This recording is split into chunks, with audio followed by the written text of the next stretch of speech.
Why don't we go ahead and call the meeting to order.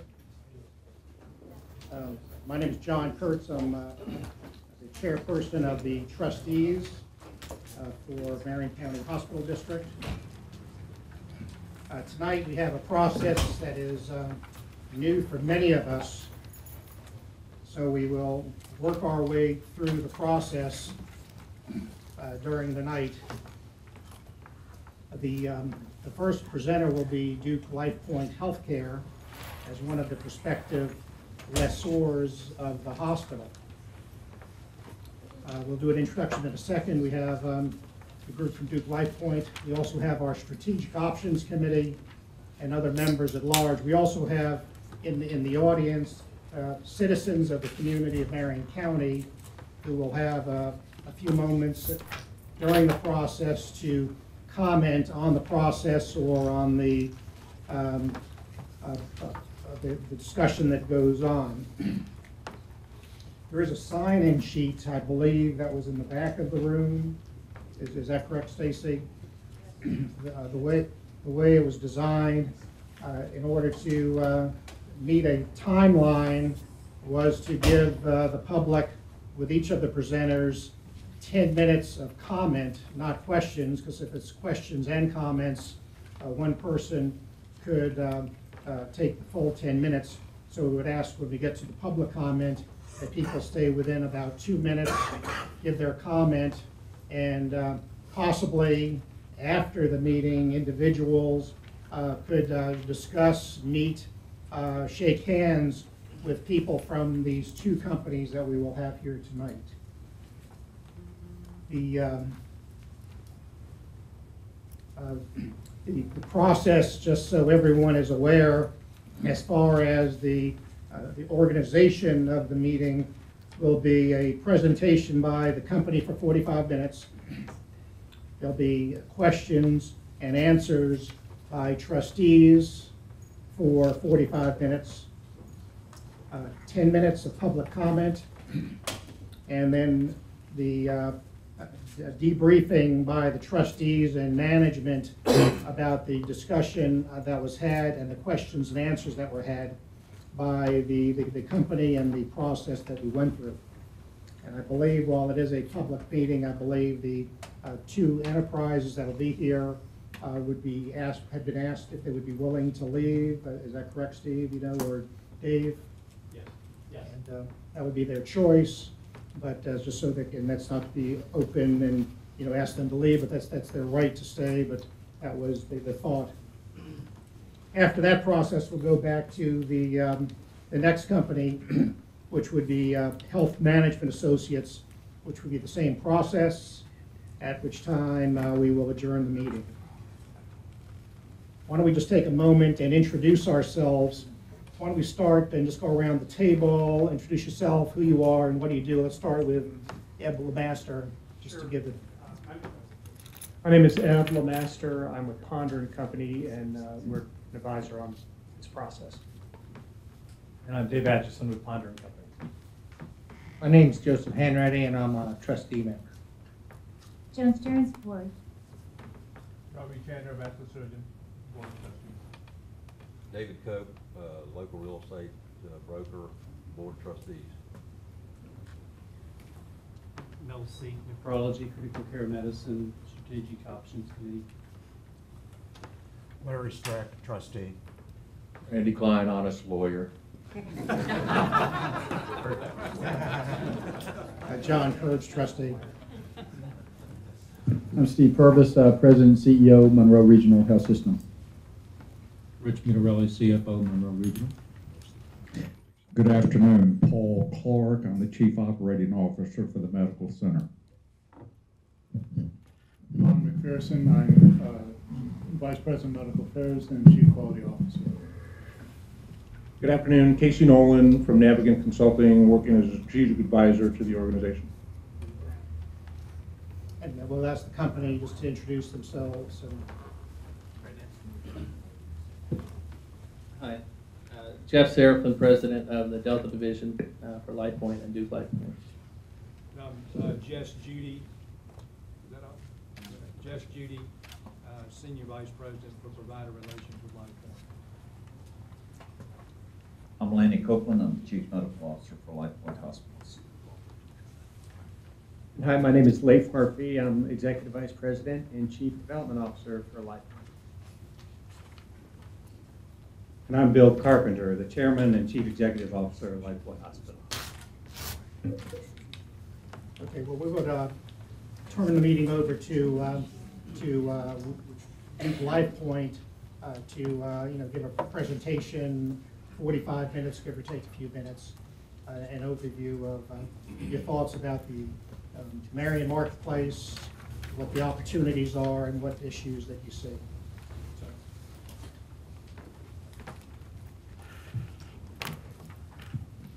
That's great. Thanks, John. I'll go ahead and get us started on behalf of Duke LifePoint. Again, my name is Leif Murphy. I'm Executive Vice President, Chief Development Officer. I have been to Ocala now 3 times. This is my 2nd time in this room. Each time has been learning about Marion County. It's been learning about the hospital. It's been studying the strategies in identifying the different hurdles that have been placed upon the hospital, the community, and really the whole healthcare delivery system here in Florida. So what we've come away from, and we have many members of our management team here that I'll introduce a little further here in a second. We've come away from each of those meetings very, very, very impressed. The strategies that have been advanced, the facility planning, the different initiatives around clinical integration, and Dr. McPherson's efforts there. The efforts around growth and really being strategically relevant make this a fabulous hospital and one that we very much would like to be a partner with. As a quick background, and then I'll introduce our team. LifePoint owns and operates 56 hospitals across 19 states in the country. We have a partnership with Duke University that dates back now several years. And in late 2011, we expanded a partnership that was founded on patient safety and quality into one that also became an ownership vehicle for hospitals and healthcare delivery systems in North Carolina and Virginia. In 2012, we expanded that partnership to also encompass national markets, including a transaction we did, and we'll talk a little bit more about it in Marquette, Michigan here in the last 6 months. We bring some very unique things to the table together as a partnership with Duke LifePoint, with a focus on very advanced clinical programs from Duke University, an emphasis on patient safety and quality oversight that comes with Duke University, and an operating culture at LifePoint and the leverage that comes from having a national organization with many, many hospitals. Coming up to the front, Barry and Paul, David.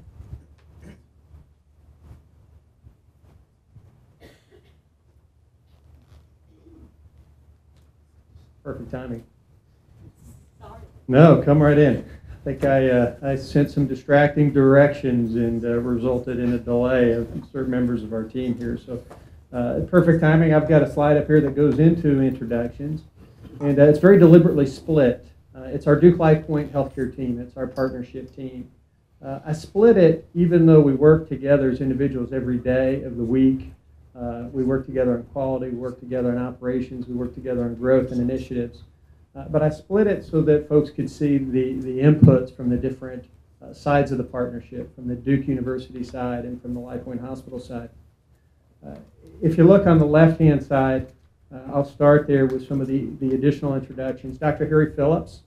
Harry, if you could just stand for a second, some folks will see you. Dr. Phillips is Chief Medical Officer for Network Services for Duke University.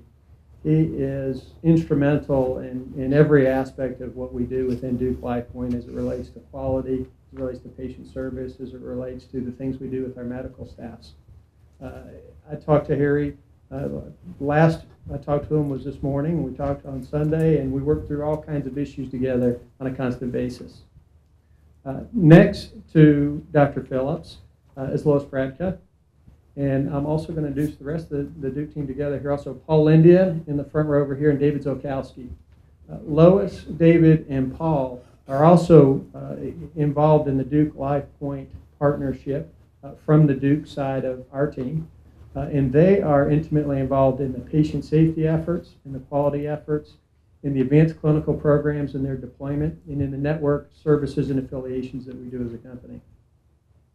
On the right side, Bill Carpenter introduced himself, our CEO on the LifePoint side. Lanny Copeland had introduced himself, our Chief Medical Officer. Jeff Serafin introduced himself as the Delta Division President, just quickly because a couple of the follow-on slides in what Jeff presents is very relevant here. Jeff oversees the Duke LifePoint hospitals and the divisions. When I say overseas, he helps to bring the resources of our support center to the table for each one of our hospitals. He also helps ensure seamless integration into Duke LifePoint for us. So he would be a face of operations as we relied on the local board and the local management team to really affect day-to-day operations. We also have Jess Judy, who is very much responsible for our physician services. That's been a very changing landscape for us as a company. If we went back several years, we had very few physicians in our employ, and today we have over 550, and are very careful in making sure that we manage a mixed medical staff in a way that there aren't incentives to be on one side or the other, employed or independent. And so that's quite a job that Jess has to tackle on a daily basis. Also in the front row over here, I've got Tim Murphy. Tim Murphy is in charge of our physician practice development, growing the practices, helping find affiliation opportunities and ways to go. And then Farley Reardon, next to Tim, is our VP development, who's been our point person here working with the hospital and with Ponder as we work through this transaction. I point everybody out because as we do finish, we will be around. We brought a big team so that we can be here and available for questions for the management team, for folks in the community, for members of the board. What we're going to do in our agenda today is start out really with exactly, John, what you asked for, which is an overview of our thoughts about what we would commit to the community and the types of things that we would do in the community. We'll follow those commitments with a good overview of Duke LifePoint and how we'll support them, how we'll deliver on them, and how we think we'll be different in terms of a partner for everyone. And then at the end of that, we'll be available here for the Q&A. So starting with that, one thing that was clear to all of us was when this process started back in January, there was an enormous amount of work that went into the preparation of the offering memorandum, into the preparation of the materials. And there was a very clear refinement of the goals and the objectives for affiliation.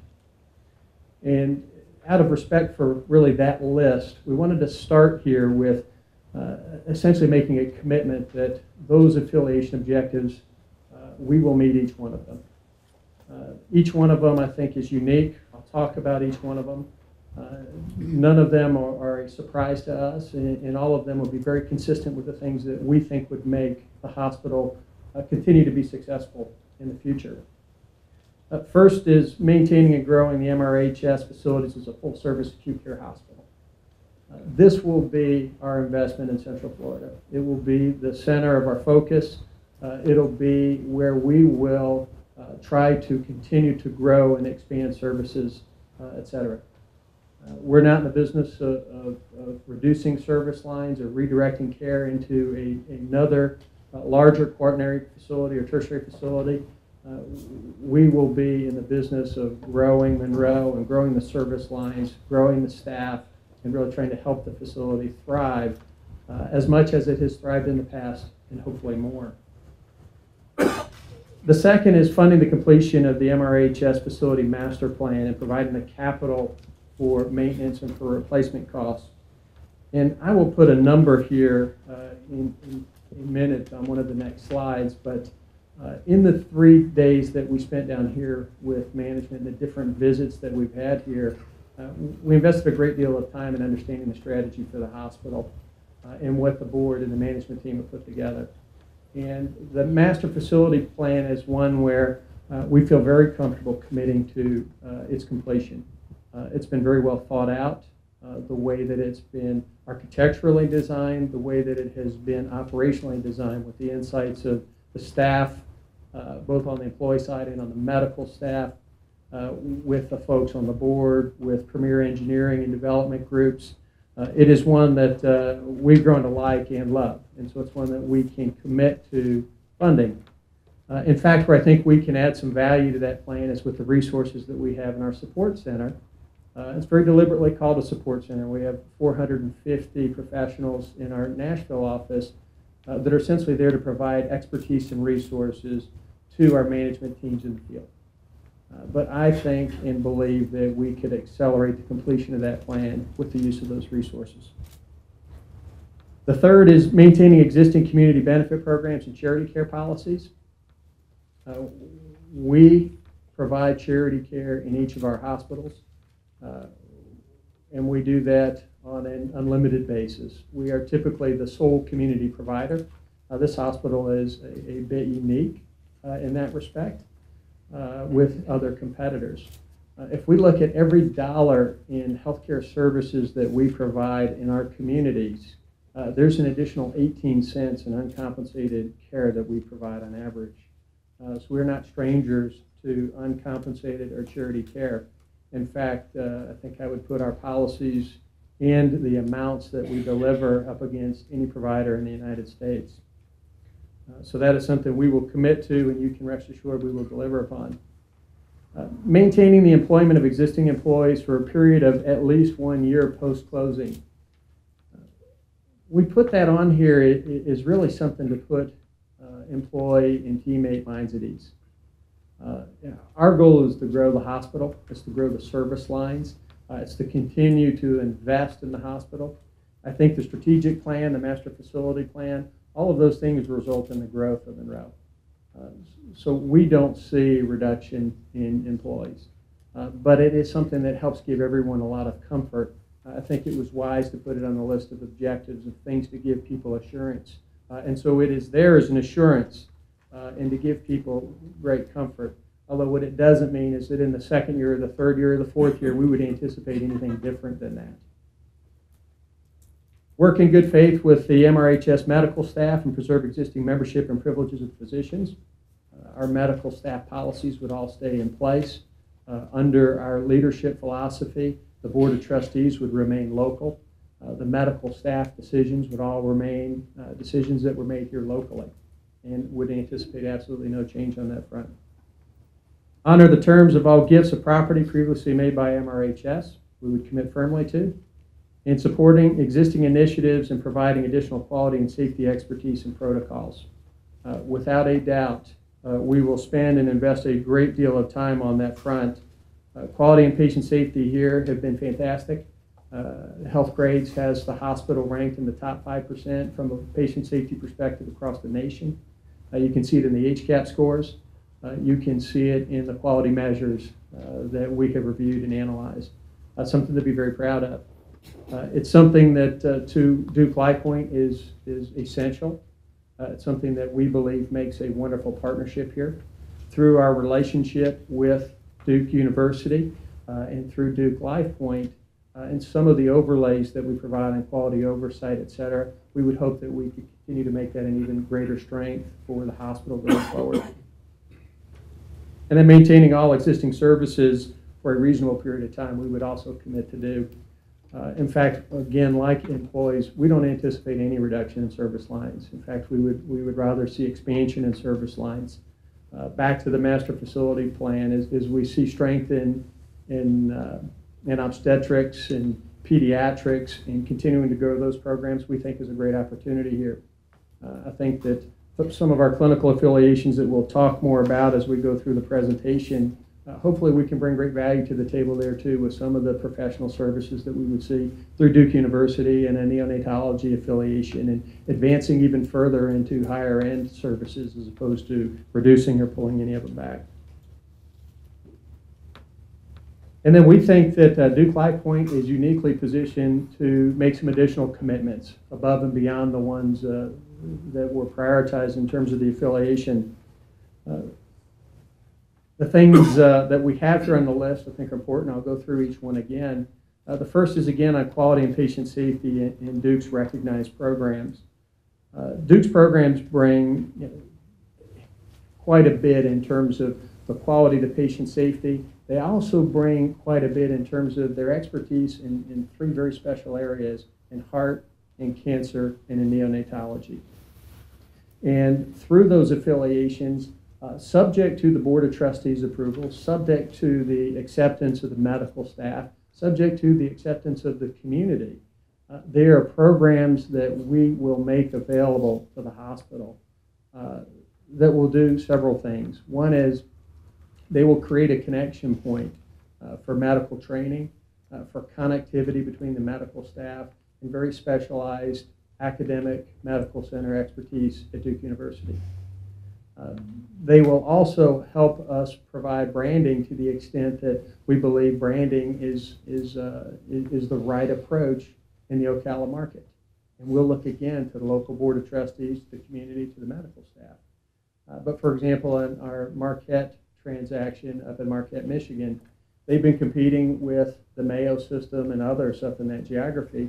And as we implement some of the clinical affiliations with Duke University, those programs will become Duke Heart and Duke Cancer and other affiliations as we look down the road. So we think that we can bring great value there, subject to the acceptance of the community on those programs.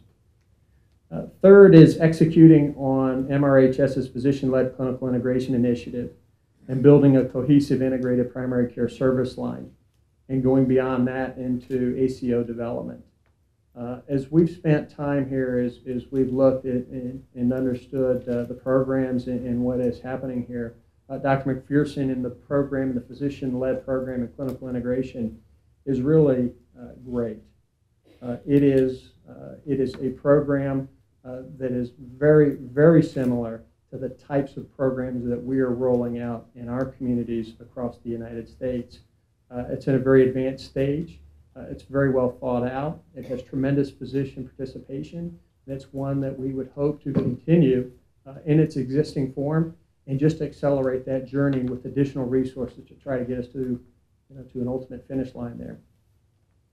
And then the last bullet point is providing dedicated resources for performance improvement planning, $300 million in minimum capital investments to go into the hospital and completing the plan.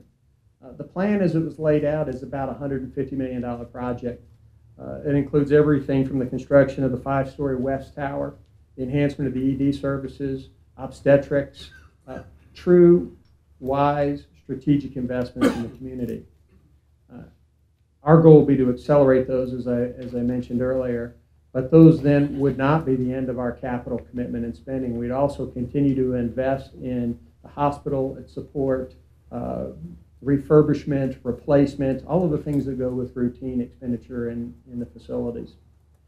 As a company, we spend generously as we compare to our peers. If we look at our spend as a percentage of net revenue in each of the last 3 and 4 years, we're in the high 6 to 7% percentage point range. And as a percentage of our depreciation expense, or the essential utilization of our assets, we're spending north of 130%, which means we're investing more than our assets are aging every year. And that's very important to us. And then in terms of aggregate dollars, the aggregate dollars get a little bit complicated here. We put essentially a couple of different proposals on the table here. At the end of the day, they are designed to be the same. And as I walk through these, the financial consideration is structured as a lease.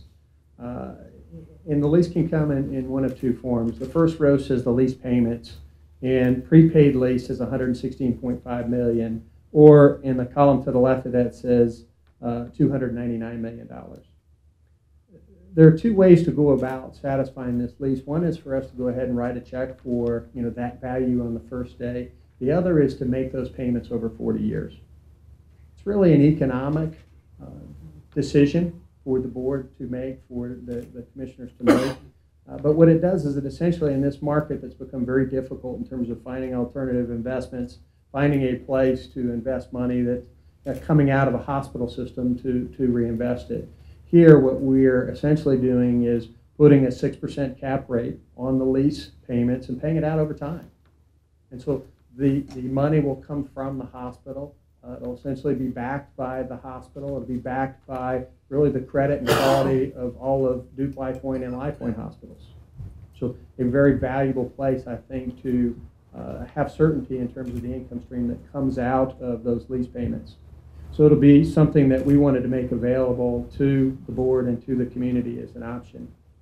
In addition, we would be buying net working capital and fixed assets.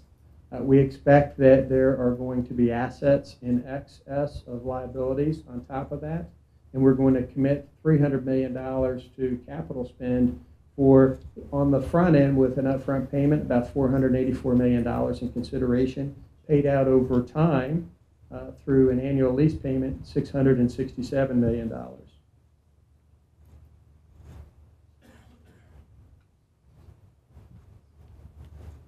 And what I'd like to do here is change gears and introduce, again, Bill Carpenter. And Bill is going to start talking about how our proposal translates into execution on the Duke LifePoint side, and then followed up by Dr. Harry Phillips and Jeff Serafin.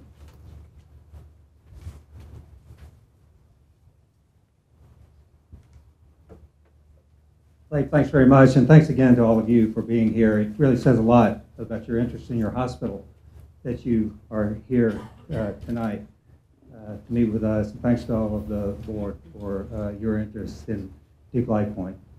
What I want to try to do for a few minutes is give you a picture of what we're trying to accomplish in the Duke LifePoint partnership. I'll call on Dr. Harry Phillips in a minute to come and to give his perspective on it. But it's really a very unique offering that we have designed in order to address the changing world of healthcare. So what we have done, a couple of years ago, we formed the Duke LifePoint Partnership to build a network of hospitals, physicians, and healthcare services that are focused first and foremost on quality, that are adaptive to change, that have the ability and the flexibility to be adaptive to change that is coming at us like a freight train, and that is financially strong and able to meet the obligations that we set forth. We bring together the best attributes of each of the partners. The clinical resources and reputation of Duke University, the opportunity for clinical branding, as Leif mentioned, along with the operational experience and resources of LifePoint hospitals and the financial strength of our company, of which we're very proud. We have worked very hard to maintain the financial flexibility of our company, and one of the things that I think is critically important in today's world is to understand that we have kept our leverage low. So we've kept our borrowing low. We haven't borrowed more than we can pay back in order to be sure that we can make appropriate investments in our hospitals.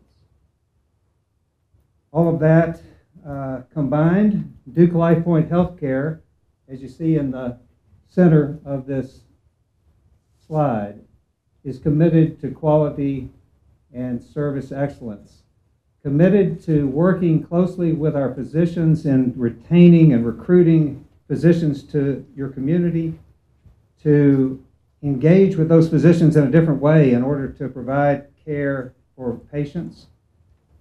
We're committed to local governments. As Leif said, it is important to us that you care about your hospital and that the Board of Trustees is engaged and will continue to be engaged in the hospital. We want to expand services here. We don't want to take anything away from what you have, what you are providing to the community. We want to support the community. We want to support the local economy. We recognize the importance that this hospital has in the community. I checked just to make sure as we began this afternoon, and I understand that your hospital is the largest employer in the community, maybe close, running neck and neck with the school system. That's very consistent with what we see in 56 communities around the country. And LifePoint hospitals are often the leading employer. We recognize the importance of that obligation in the community. We think we present a good cultural fit with you.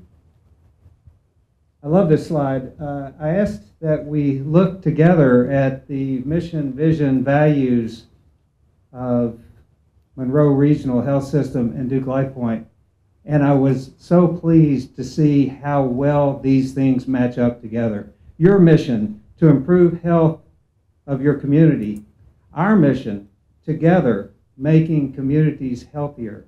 In a world of healthcare reform, in a world of change, it is more important than ever that we focus on the health of our community, not just the health care of our community. So it's not so much about patient care in the future as it will be about the health, the wellness care of our communities. And so improving the health of our communities together, making our communities healthier, is really critical and a mission that overlays so well.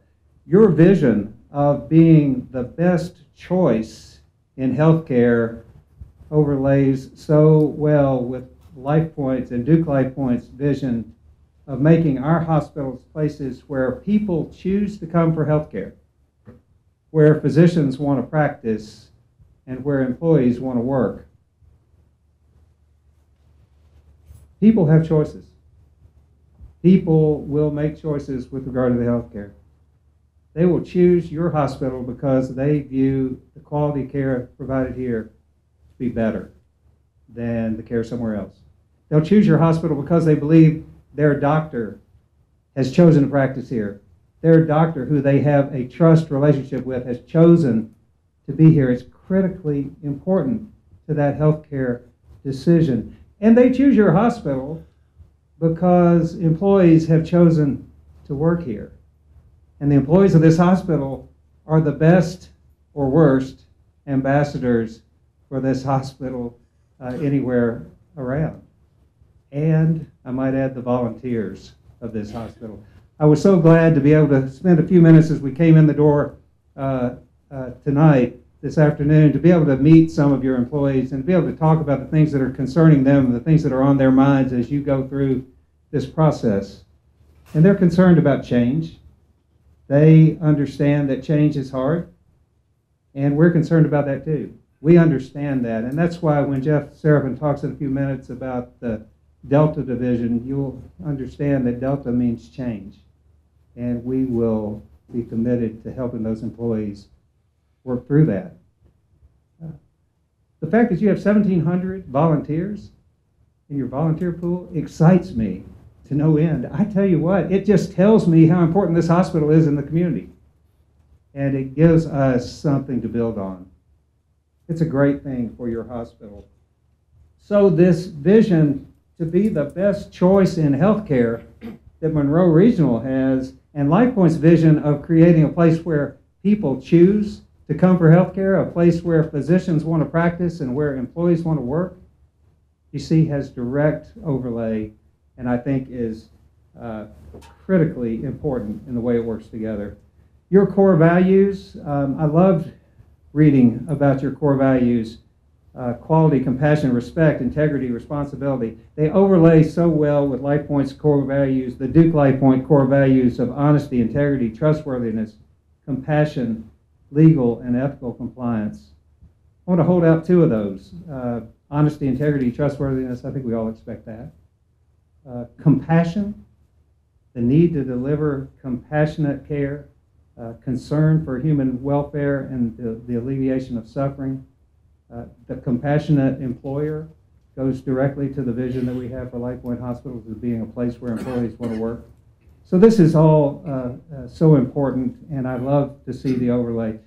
In LifePoint's core values, we include legal and ethical compliance, which recognizes the problems that some have and have had, and the way that we address that is to deal with it straight up. You include integrity, commitment to moral and ethical behavior in your core values. This overlay, this direct addressing of an issue that we face in our industry is important. And this has been among the core values of LifePoint Hospitals and Duke LifePoint Healthcare since the very beginning. Finally, I do want to pause and mention our high five guiding principles. These are the guiding principles by which we operate our company. And so I want you to know about them. They are the fundamental guiding principles behind every decision, every important decision anyway, that I've ever made on behalf of LifePoint or Duke LifePoint. Delivering quality patient care, working closely with and supporting our physicians, being a great workplace for our employees, strengthening the hospital's role in the community, and ensuring fiscal responsibility. These are the things. These are the 5 things that we'll judge every decision by. How does this decision impact quality care? How does this decision impact the way we interact with our physicians? How does this decision impact our employees and the community? And is it a financially responsible decision? So these are the things that we believe are important, and I wanted you to know about them tonight. To tell you the truth, I don't worry so much about the last one, the financial part of it. I truly believe if you do the first 4, the 5th one will take care of itself. And we'll be financially responsible and continue to be able to make the investments into the hospital that we intend to make. Finally, before Harry comes, and Harry, I'd like for you to address this one as well.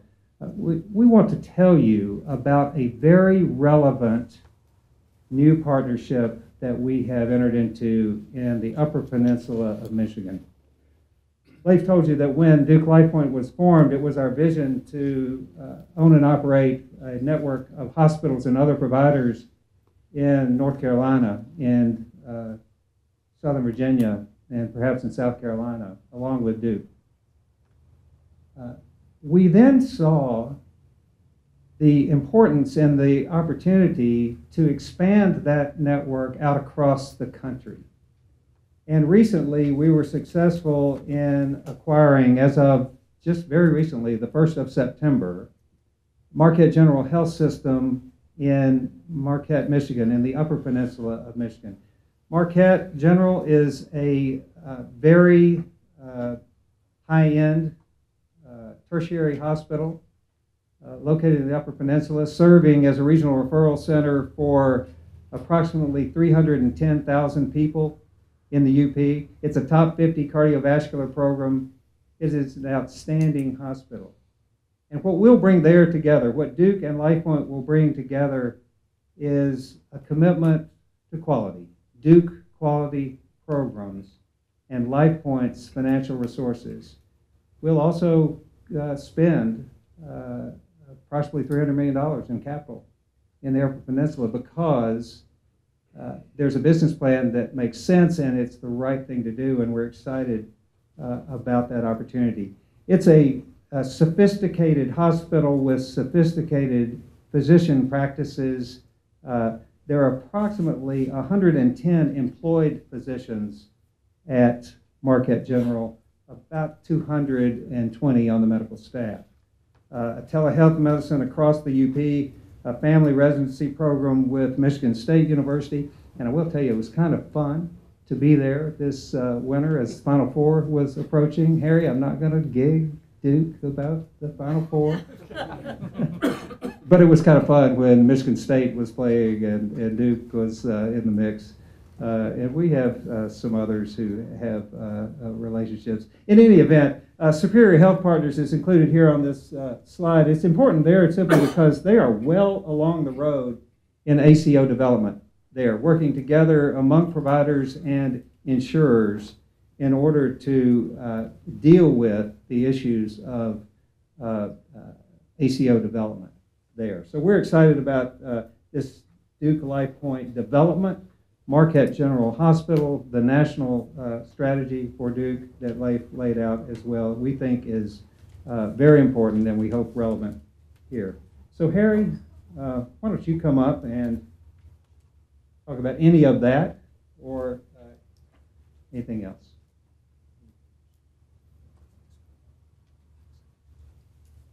So I have to respond to one point.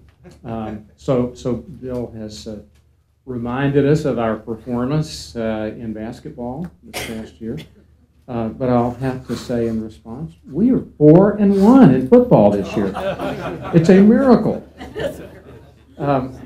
So, you know, I love Bill's comments about Marquette.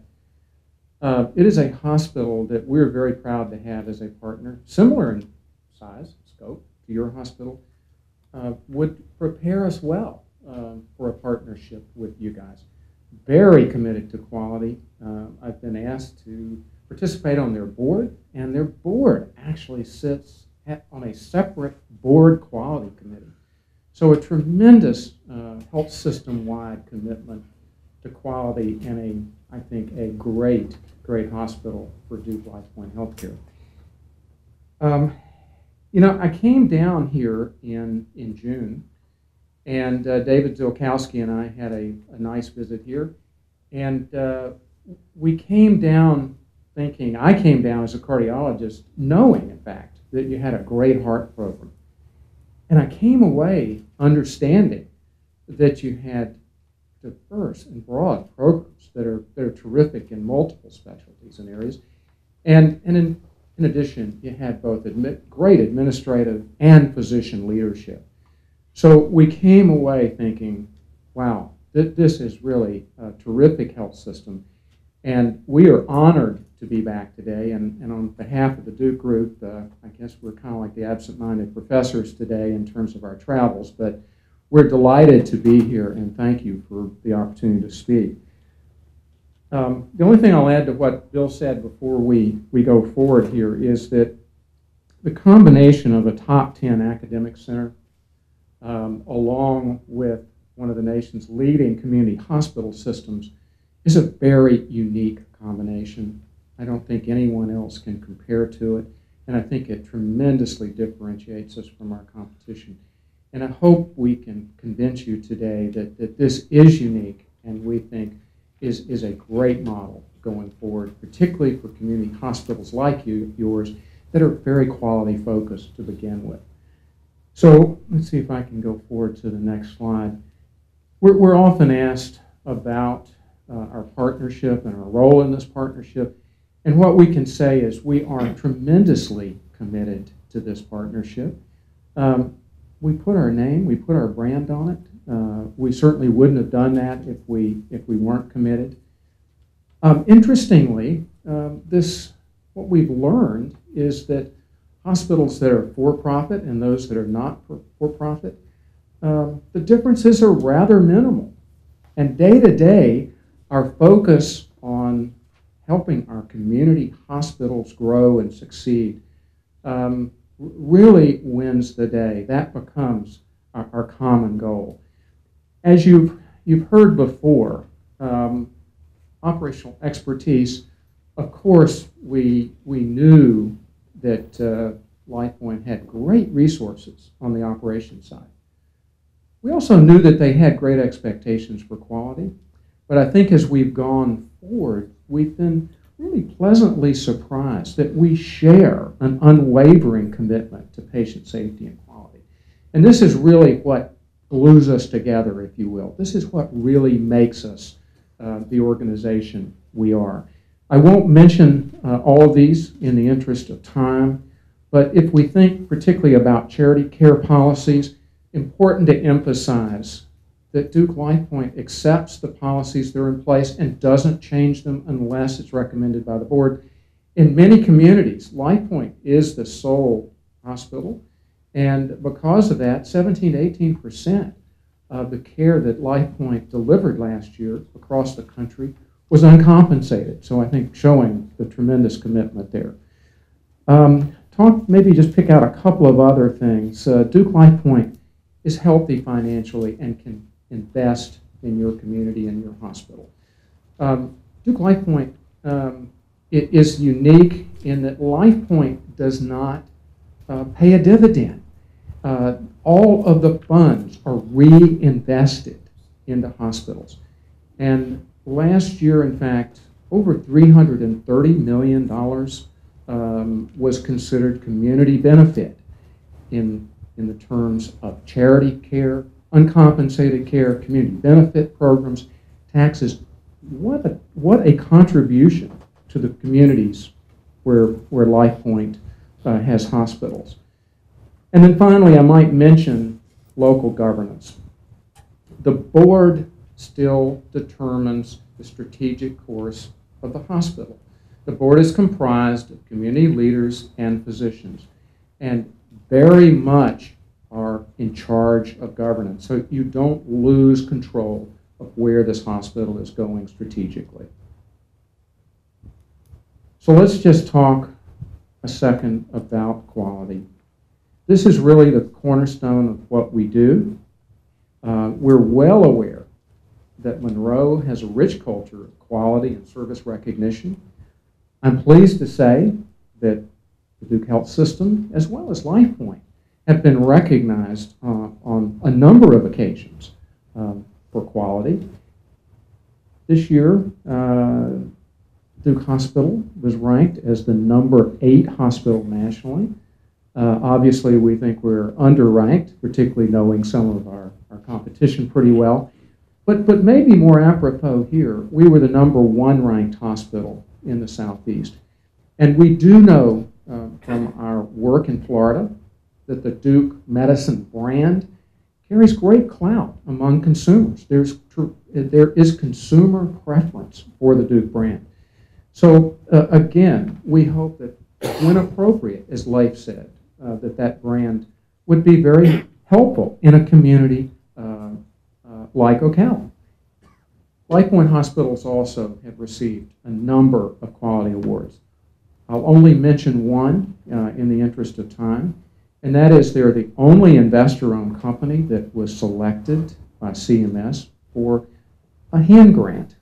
HEN stands for Health Engagement Network. These are grants to develop systems of safety that can be iterated across multiple health systems. Pretty exciting. On the Duke side, we've had the privilege of supporting this through our Patient Safety Center, and again, early results have been outstanding. This is an opportunity to really make a difference in patient safety at the community level. So I think another important point to make here is that we know that you've had great quality and patient safety programs here.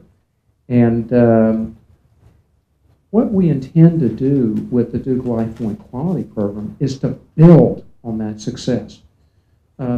We certainly wouldn't want to do anything to interfere with things that are working well. And your quality programs are clearly working well. But what we think we can do is to collaborate and raise each other's games. And that is the name of the game when it comes to the DLP quality program.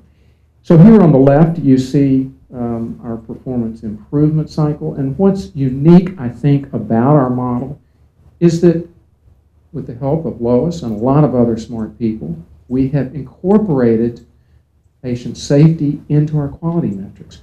We can clearly articulate what a culture of safety is all about. And this is, again, making a difference at our hospitals. Each hospital board continues to maintain its responsibility for the oversight and safety of patients and quality care. But in addition, they're helped by the DLP QIC committee. This is the Quality Oversight Committee. This guides and supports hospital leadership. It links hospital to Duke and LifePoint quality and patient safety resources. And this has really been, a great enterprise as this committee has begun to work closely with community hospitals to improve quality, to look at opportunities to improve patient safety. This has been meaningful, and at the end of the day, our patients truly benefit. We'll have some great metrics around this going forward. So at this point, it's a pleasure to introduce my good friend Jess Judy, who's going to talk a little bit about physician and provider collaboration. We identified 45 minutes, and I think we're already at 50 minutes. And to give extended period. seems we set out some rules that we should be following, and unless the trustees feel different, that we'll be running way past our deadline for the next company. Do you have an idea how much longer your presentation will be? John, can I make a suggestion? Maybe we can adjust the debriefing time because frankly, in an open session, I'm not sure how much debrief there really going to be. And maybe we can adjust that and then extend the presentations. Okay, Just a suggestion. We'll go 15 more minutes just to be fair to the process that we identified. And then we'll open it up for the questions and answers. Yeah, Mr. Chairman, Jeff and I just said we had 7 minutes between us, so your 15 is generous. Thank you for that. We'll make it 14 then. Sorry, 14, we'll get into that. It's my pleasure to just speak with you briefly today about what we're doing on the clinical integration front, what we're doing on the physician alignment front. And as the others before me have already spoken to you about, you should be very pleased with where you are in this process. As you've embarked on your clinical integration initiatives, as you have embarked on working with your medical staff, all of the things that have been addressed in your planning are exactly what we would do. We believe that bringing physicians to the table, bringing physician leaders like Dr. McPherson and other physician leaders on your medical staff into this process early, engaging with those physicians and really beginning to bring the best of business and medicine to the table is really what accountable care is all about. So we commend you for what you've done to date and do believe that there are things that we would bring to this. We believe that we are moving down this path, as Leif mentioned. We might take a little more proactive approach to the primary care development. We believe that as we think about accountable care, as we look at the activities around what we have to do in population health management, that primary care will be at the forefront of that. Primary care, along with the other members of that care team, whether they be mid-level providers, whether they be nurses, whether they be social workers, this team-based, patient-centered care is the future. And we're going to be held to a different standard in the value equation, and the value equation really moving from a value based on solely cost to based on a value around cost and quality. You've already heard a lot about what we're doing on the quality front. You've heard about the activities around patient safety, and doing that in concert with our doctors, doing that with physicians at the table every step of the way is a critical piece of success, and success will actually be defined by the engagement of physicians and physicians' role in leadership in transforming the delivery system as we know it today. You have technology you've already put in place. You're collecting lots of data.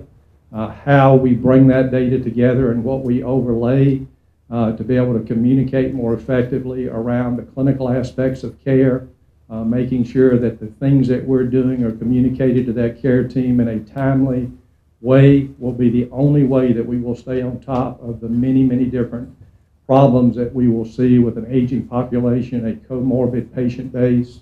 The things that we'll be dealing with today will just continue to expand and be complicated and more complex with the demographics of every community, not just Ocala. The data that we extract from these systems, most of what we've done in the past has been retrospective. We've dealt with data from a claims base, getting information, deciding what we could have done different.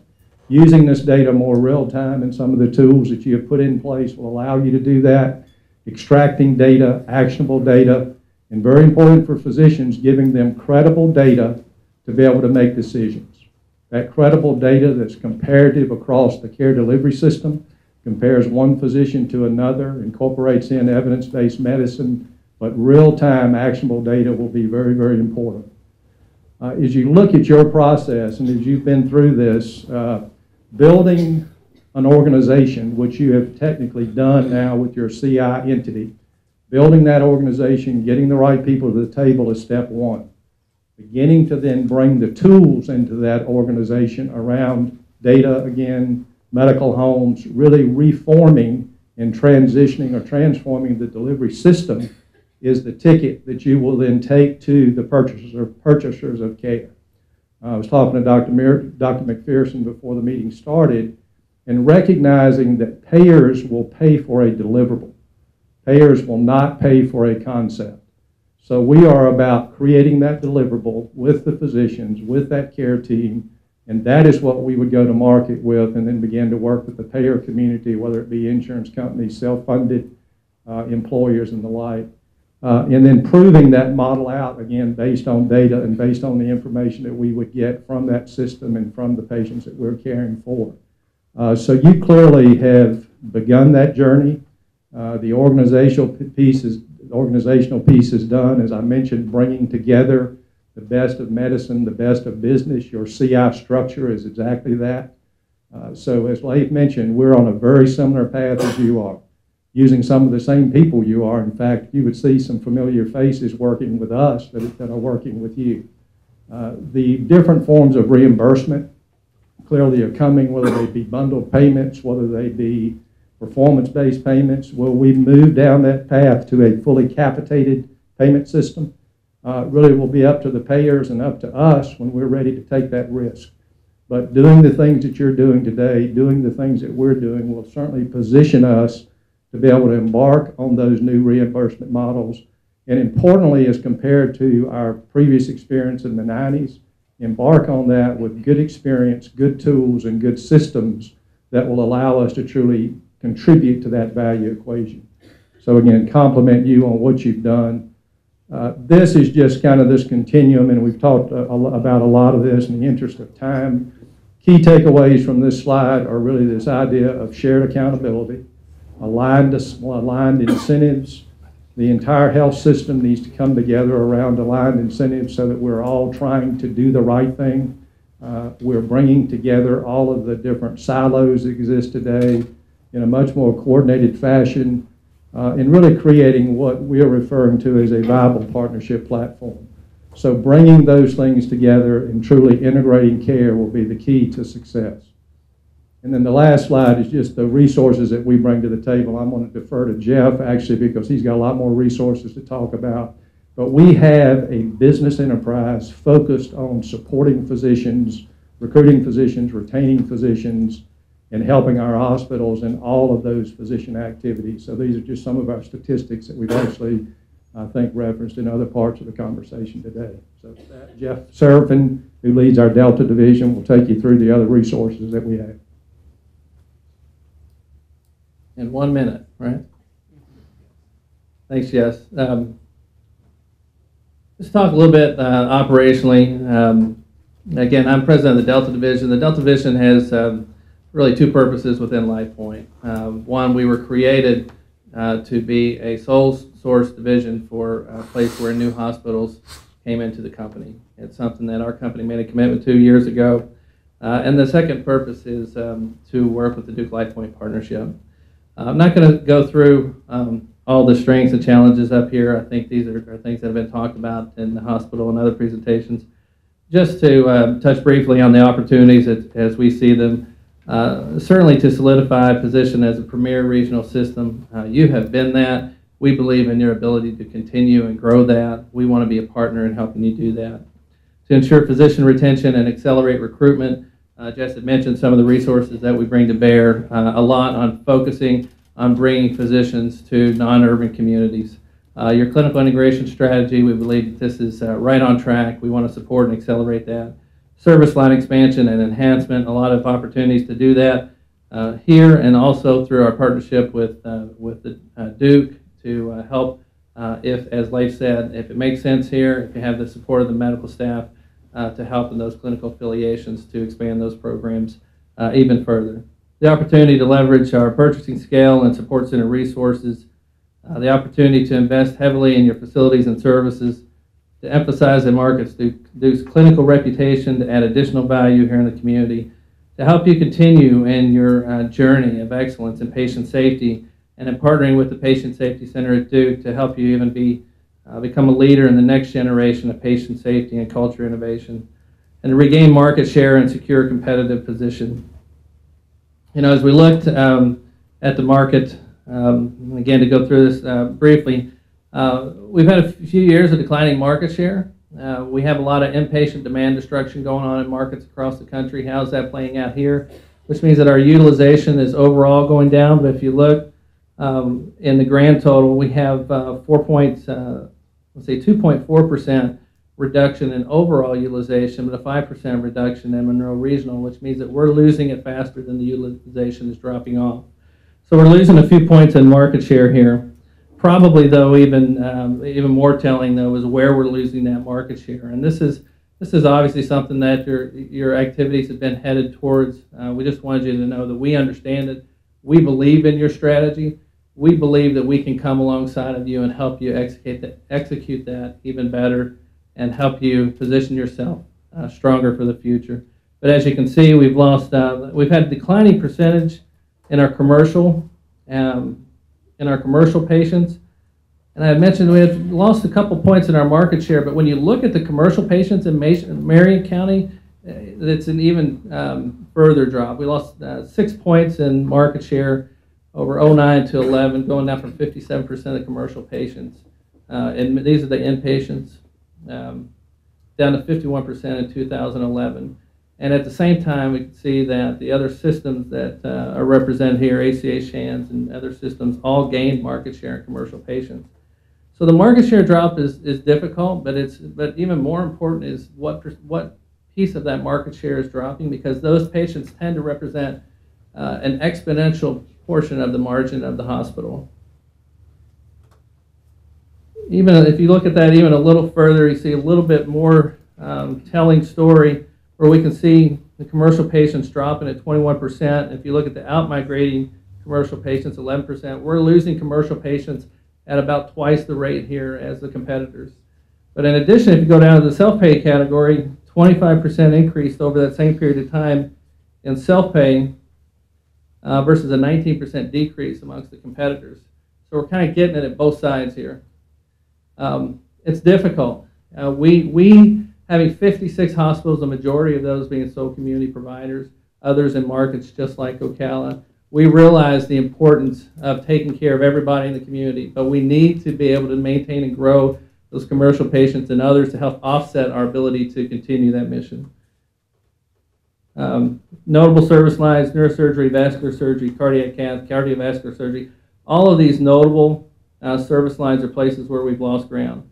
The market position in oncology right now is a distant second in HCA. Overall, market share in Marion County has not changed too much from one facility, Munroe, to HCA, but it's where the market is changing that is driving significant change here, and one in which we think you're on the right path with the right investment, the right clinical integration, but those strategies are going to have to drive significant value. They're going to have to drive significant value to the employers. You're going to have to drive significant value in your payer relationships through those strategies. We're going to have to execute on our ability to continue to recruit and maintain the right medical staff development plan here locally. And finally, the last couple slides, I know we're out of time here. Just want to give you an idea of what resources we bring to bear. And I think, as Bill mentioned before, the culture of the company is very important. Our company and our partnership with Duke LifePoint has been designed for one purpose, and that is, how do we bring all of these resources to bear to help drive value to the local medical communities, to help those local medical communities reach their full potential. We don't run the hospitals out of Nashville, we don't run them out of Raleigh-Durham, but we have a lot of resources, and those resources are integrated with your management teams here to figure out how can we help drive incremental value here to help you execute your plan and help you reach your full potential. Those resources generally come from 4 areas. One, our operational support teams, which are the teams that I head up. The operation and support resources from the hospital support center, subject matter experts in everything that a hospital might do. We call it our hospital without patients and without beds. From the quality and patient safety group at Duke, you've met the leadership here today, but those groups are engaged in helping us solve problems and bring resources to the local communities. And finally, our peer support, the benchmarking practices that we have across our 57 hospitals. And I will tell you that that information goes both ways. Just like our hospitals will learn, you'll learn from what they're doing in their markets, they will learn from what you've been doing here, and that's how we all get better. And finally, the only thing I will say is we organize for transition, and this is a lot about how we transition hospitals, but I will sum it up in one sense, and that is we are designed to make sure that the things we say in meetings today and the things we say in every meeting that we have If we say that, we will keep our word and we'll keep our commitment. And that's why we organize ourselves that way. We think it's a unique part of our company and how we do things, that it's all about making sure that we keep our word and we don't have problems and handoffs between development and operations and other things. And finally, we will invest in your communities. We'll invest in your facilities, your physicians, your technology. We'll help you grow your service lines. We'll invest in the employees to make sure they continue to be a vibrant part of what goes on here every day and add value to help make your communities healthier. Leif, I'll stop there and open it for questions. Okay, well, I appreciate that. Exactly 14 minutes. You note that I think I got 3 of those minutes and Jess got the other 11. I guess what we have is just question and answers. We'll open it up to anybody on the Strategic Options Committee. Offer. Hi, I notice on the placards everyone says either Duke or LifePoint. But we're talking about a joint venture of Duke LifePoint. Who are the Duke LifePoint people that we should be speaking with? We all are. You all are. I'm the CEO of LifePoint Hospital. I have worked very closely together with the leadership of Duke in order to develop the strategic direction for the Duke LifePoint partnership. Dr. Phillips and Lois Pradka here are representatives of Duke. We meet all the time. I could list for you the number of either committee meetings or quality meetings or impromptu meetings, the phone calls, the interactions. This organization is working together in order to transform healthcare, is the way we see it. And we are absolutely joined at the hip. So are all of LifePoint's new acquisitions and all of Duke's new acquisitions together? There's no separate LifePoint acquisition. There's no separate Duke acquisition. It's all bundled together. Is that what you're saying? There will be, there is the potential that there will be LifePoint acquisitions on a standalone basis, but there is a lot of momentum, and a number of our most recent acquisitions have been done in Duke LifePoint. We formed Duke LifePoint about 2 years ago, a couple years ago, in order to buy, own, and operate improved quality programs in North Carolina and surrounding states. Since then, we have acquired 3 hospitals in North Carolina and Virginia, Southern Virginia. A great deal of momentum there. We also acquired a cardiac catheterization business, and we'll be able to use those cath labs in our various hospitals that are part of the Duke LifePoint network there. And there is momentum as we continue to grow that. We also have moved on to the national stage. And we always knew that there was opportunity. We always knew that Duke LifePoint was going to be important. But the acquisition of Marquette General in Marquette, Michigan last month really did jumpstart that for us. And we saw that going out across the country in markets where it makes sense for Duke, in complex organizations that include service lines where Duke can add value, especially as we look at Duke in terms of cardiology, oncology, neonatology. These types of sophisticated programs are places where we know and we have seen Duke bring value. And so we're looking for those kinds of opportunities.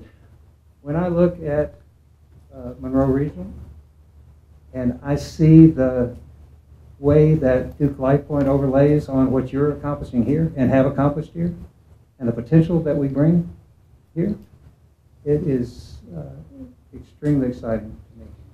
So I think I've answered your question a minute ago, and then I got on a little bit of a roll. Thank you. Thank you. As a relative newcomer to this process, I want to thank you for the time you've spent putting your proposal together and coming down here.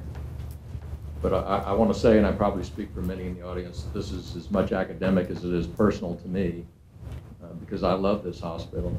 Two of my kids were born here. Many of my family members have been hospitalized here. My father died here. I serve on the foundation board, et cetera, et cetera. You probably run into this in many areas that you acquire. So I want to ask, and I find this whole process somewhat surreal. So convince us, at the risk of not being appointed to your board of advisors, should you take over the facility, let me ask, try to convince this skeptic that given our payer mix and our efficiencies, our cost efficiencies, how are you, without generalities or platitudes, how are you going to make the capital contributions that you've promised, maintain the essential and losing service lines such as OB and pediatrics, compete with HCA across the street, and return to your shareholders? How are you going to do that? I'd be happy to. I'll start and then jump in and help. You know, first of all, if we didn't think we could do that, we wouldn't be here. When we look at our ability to manage hospitals across the country in 19 different states, and we compare that to the market, you know, first of all, your payer mix and your self-pay percentages and other things. In the majority of our hospitals, we might be the only hospital in town, and we have some that some of our hospital administrators that would love to have the payer mix that you have. So we've seen worse. But I think that we don't look to. We're not going to make a hospital successful by just going in and trying to figure out how to do it with 20% less people. That's a failed strategy. We're not going to be able to stand in front of you and give you a commitment of what we're going to do and then come back a year later and neither one of us feel good about it. But when we look across the board, I think that we have an opportunity, one, to help you grow. We saw some pretty significant payer shifts. There's a reason behind each one of those. Even in some of your increased self-pay and in some of your your decrease in your commercial patients, you weren't seeing that across the market. We were seeing it more significantly here. So there's a reason behind each one of those. You know, how can we help leverage what we do best between Duke and LifePoint and both of our organizations to help you change the trajectory of some of those trends? We do think we can bring a lot of purchasing scale. We think our management expertise can be helpful in those places. There's not a hospital out here that's expecting to get more money in healthcare reform or anything else. Everybody's going to have to figure out how to do it more efficiently. We think we can help do that over time, and with the right amount of growth and the right amount of investment, that growth will help bring economies of scale as we do that. But as we look back at some of our previous transactions, we were able to do that on the rate side. We were able to do that in economies of scale, leveraging our balance sheet to get operational leases and other things. And every place on our P&L statements, we're able to get a little bit of improvement. And over time, that drives significant value and will help an organization position itself better for the future. So I know I'm running on a little bit, but it's not one place. And our commitment is we'll do it the right way. We'll have a complete commitment to quality.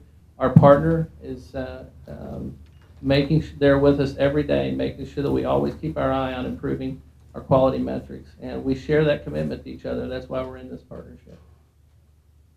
Go ahead. I'll go ahead and add a few things to that, just to add a little bit of color. There are a couple of disconnections in the marketplace that also give us a little bit of an advantage. So whereas there are some wonderful plans in facility plans and investment requirements that go along with the strategic criteria for what would be done and what will be done in Munroe, capital markets have changed quite dramatically. We still remain very, very liquid and have a tremendous balance sheet. We've been very conservative in terms of how we've capitalized the company to give us the ability to continue to access markets and bring the capital to bear that will fund those commitments. So I am very confident in our ability to actually raise the capital and deliver on the promises that we have within the presentation. In terms of actually executing and performing in a way that makes it viable and worthwhile for us, we operate at an average margin that's in the mid to high teens. And those are markets that look and feel very much like Ocala and Marion County. And how do we do that if we're not going to do it through staff reduction, as Jeff referenced and as you've heard expressed through each of the different team presentations? We're going to do it through some of the economies that come out of being a large organization.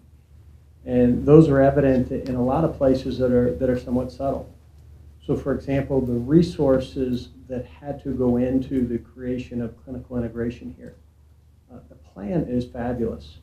It looks very, very much like the plan that we're deploying across our very similar markets at Duke LifePoint and at LifePoint. The difference is that we are able to leverage that plan time and time and time again. Whereas here it is the investment of significant time and resource and energy one time. The same applies in the development of the structural plan and the master facility plan and the engagement of all of the different folks that had to go into that. We have very defined resources within the support center that do that for us every day. Hence my comment early on that I think we could accelerate the execution of that plan. We see the same thing in terms of trying to keep up with reimbursement trends, trying to keep up with things like RAC audits, trying to keep up with the unbelievable amount of legislation that comes at us every day, every week, every month. We have resources that we can leverage across 56 hospitals to be able to do that work and leverage it 56 different times. And that translates to an advantage in the margin that helps us meet those goals that we have.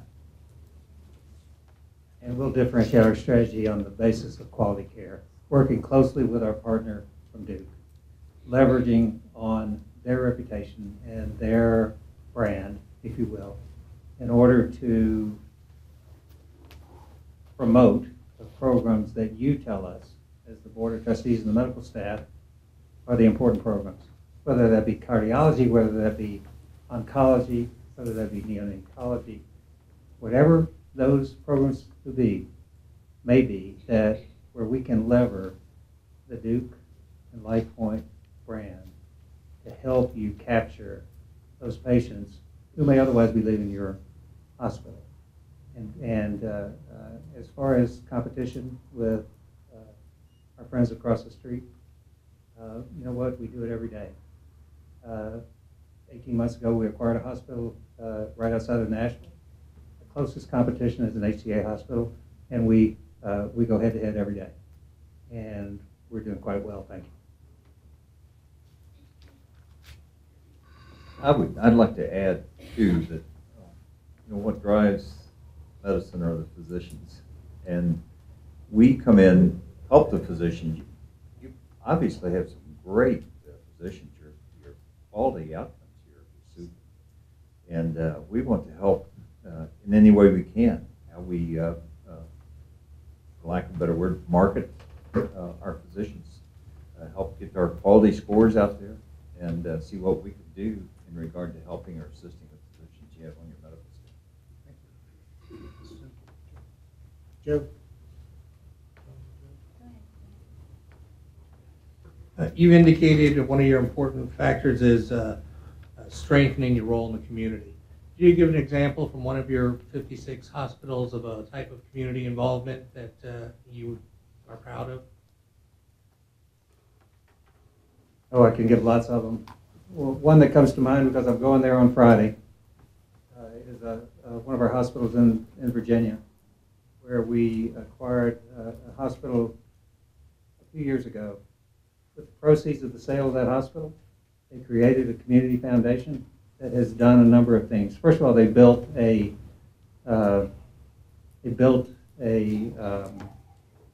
community center. It's been a great resource for that community. But more importantly than that, and this excites me a great deal, they have provided scholarships for every high school graduate in the community within a 2-county primary service area for that of that hospital. If they want to go to college and don't have the ability, they can go to the local community college, all expenses paid, with the results, with the proceeds from the sale of the hospital. What an exciting thing that they have been able to accomplish there. We've created community foundations all over the country, and we are so excited about the product of that involvement in the community. Every hospital CEO, just like you, are actively involved in the community, and that obviously is a key commitment. We have to be involved. We rely on the Board of Trustees of every hospital to be our eyes and ears in the community. Tell us what's going on. Tell us what we can do better. Tell us how we can improve. Tell us what the community's thinking. Tell us how we're doing and how we can do better. So that's one example. I can't wait to be in Wythe County, Virginia on Friday and to see them and to talk about the results that they've achieved there. It's just one example. I could give you a lot more if you want. We'll do it later. Thank you. Jeremy? Interesting you mentioned that. I am the head of the foundation at our local college, so I appreciate that comment. But I do want to ask you about the branding situation. Are you suggesting that you would be LifePoint at Munroe, or we would be part of you? I mean, you talk about branding as Duke University and branding as Duke LifePoint, and you talk about Marquette. Are they now Marquette Hospital with your support, or are they Duke LifePoint located in Marquette? So the hospital would be a part of the Duke LifePoint health system, which is affiliated with Duke University. Correct. And LifePoint hospitals. So you get all the resources of LifePoint hospitals, all the resources, the quality resources of Duke in a Duke LifePoint network, a Duke LifePoint hospital, if you will. Now, that being said, we are very sensitive to local community perception. When I go to Wythe County on Friday, you won't see the name LifePoint anywhere on the building. That's the community's hospital. It's always been the community's hospital. Just because we bought it 5 years ago, it's still the community's hospital. And that's our approach to it. Now, where it can help, and they have made the decision in Marquette, Michigan, that it will help to put Duke LifePoint on the side of that building, we'll do that. Because they are in a very competitive situation there, as they are losing patients to Mayo and to Henry Ford down in Detroit. And they want to keep those patients close to home because they agree with us that better care is delivered close to home. So the Duke brand is a powerful brand. It is well known. Harry talked about Duke being in the top 10 medical centers in the world. This is a powerful brand that we are bringing to the table, and that we, if it helps, if Duke Oncology helps, if Duke Cardiology helps, we want to talk to you about how we lever that resource in the community. Just one more question. You were talking about reinvesting in the local community. I just wanted to clarify. So then, when Munroe, under your leadership, should turn into this incredibly productive, very financially flush situation, all that reinvestment stays local, or does it go back to the larger corporation to be divided differently? Well, the resources of each hospital are, first of all, we will make a commitment to you in the agreement that we sign with your leadership about funding the capital projects that we've discussed tonight. So we will be very specific in the agreement about that. We think that will result in about a $300 million capital commitment over the course of the next 10 years. So you can rest assured with respect to that outlay of capital, whether or not the rest of the hospitals are doing anything from a capital spend. We do take the free cash flow of the company and reinvest, as Leif said, approximately 6 to 7% of the cash flow of the company back into our hospitals. Now, some years, some of the hospitals that haven't done so well get a capital infusion. Some years, hospitals that have done great are helping to offset the issues that other hospitals have had across the country. But it's a sharing, always making sure that we are supporting the financial needs of each one of the hospitals in an appropriate way. Harry mentioned we don't pay a dividend at LifePoint hospitals. We never have. And we have a commitment. We talk with our board all the time about it. We think it is better to reinvest proceeds into our hospitals and to grow the company through acquisitions and adding market share in the communities where we own hospitals than it is to pay a dividend back to our stockholders. And our stockholders understand that. They understand that the way they will get a return on their investment is if we grow the company. And the company gets bigger and the company gets is more valuable, then they can sell their stock and they'll get a return on it that way, not through the payment of a dividend.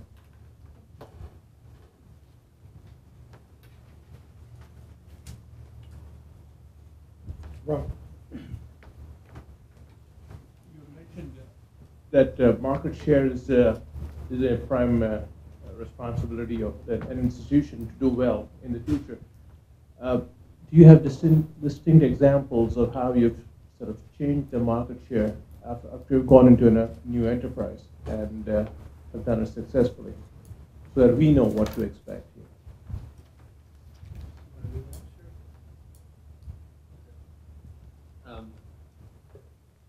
And that's always our goal. And recently, I think of some of our more recent acquisitions. Rockdale Medical Center, we just had them up last week, or the week before, updating their strategic plan, and they were doing a presentation.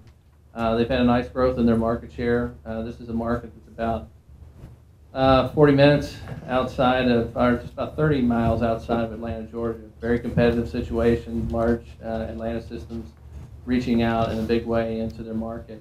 But we've been able to chip away at it. A lot of the things that we've done to do that is similar to the things that you all have in your plans now. But we are creating a platform for clinical integration with the physicians.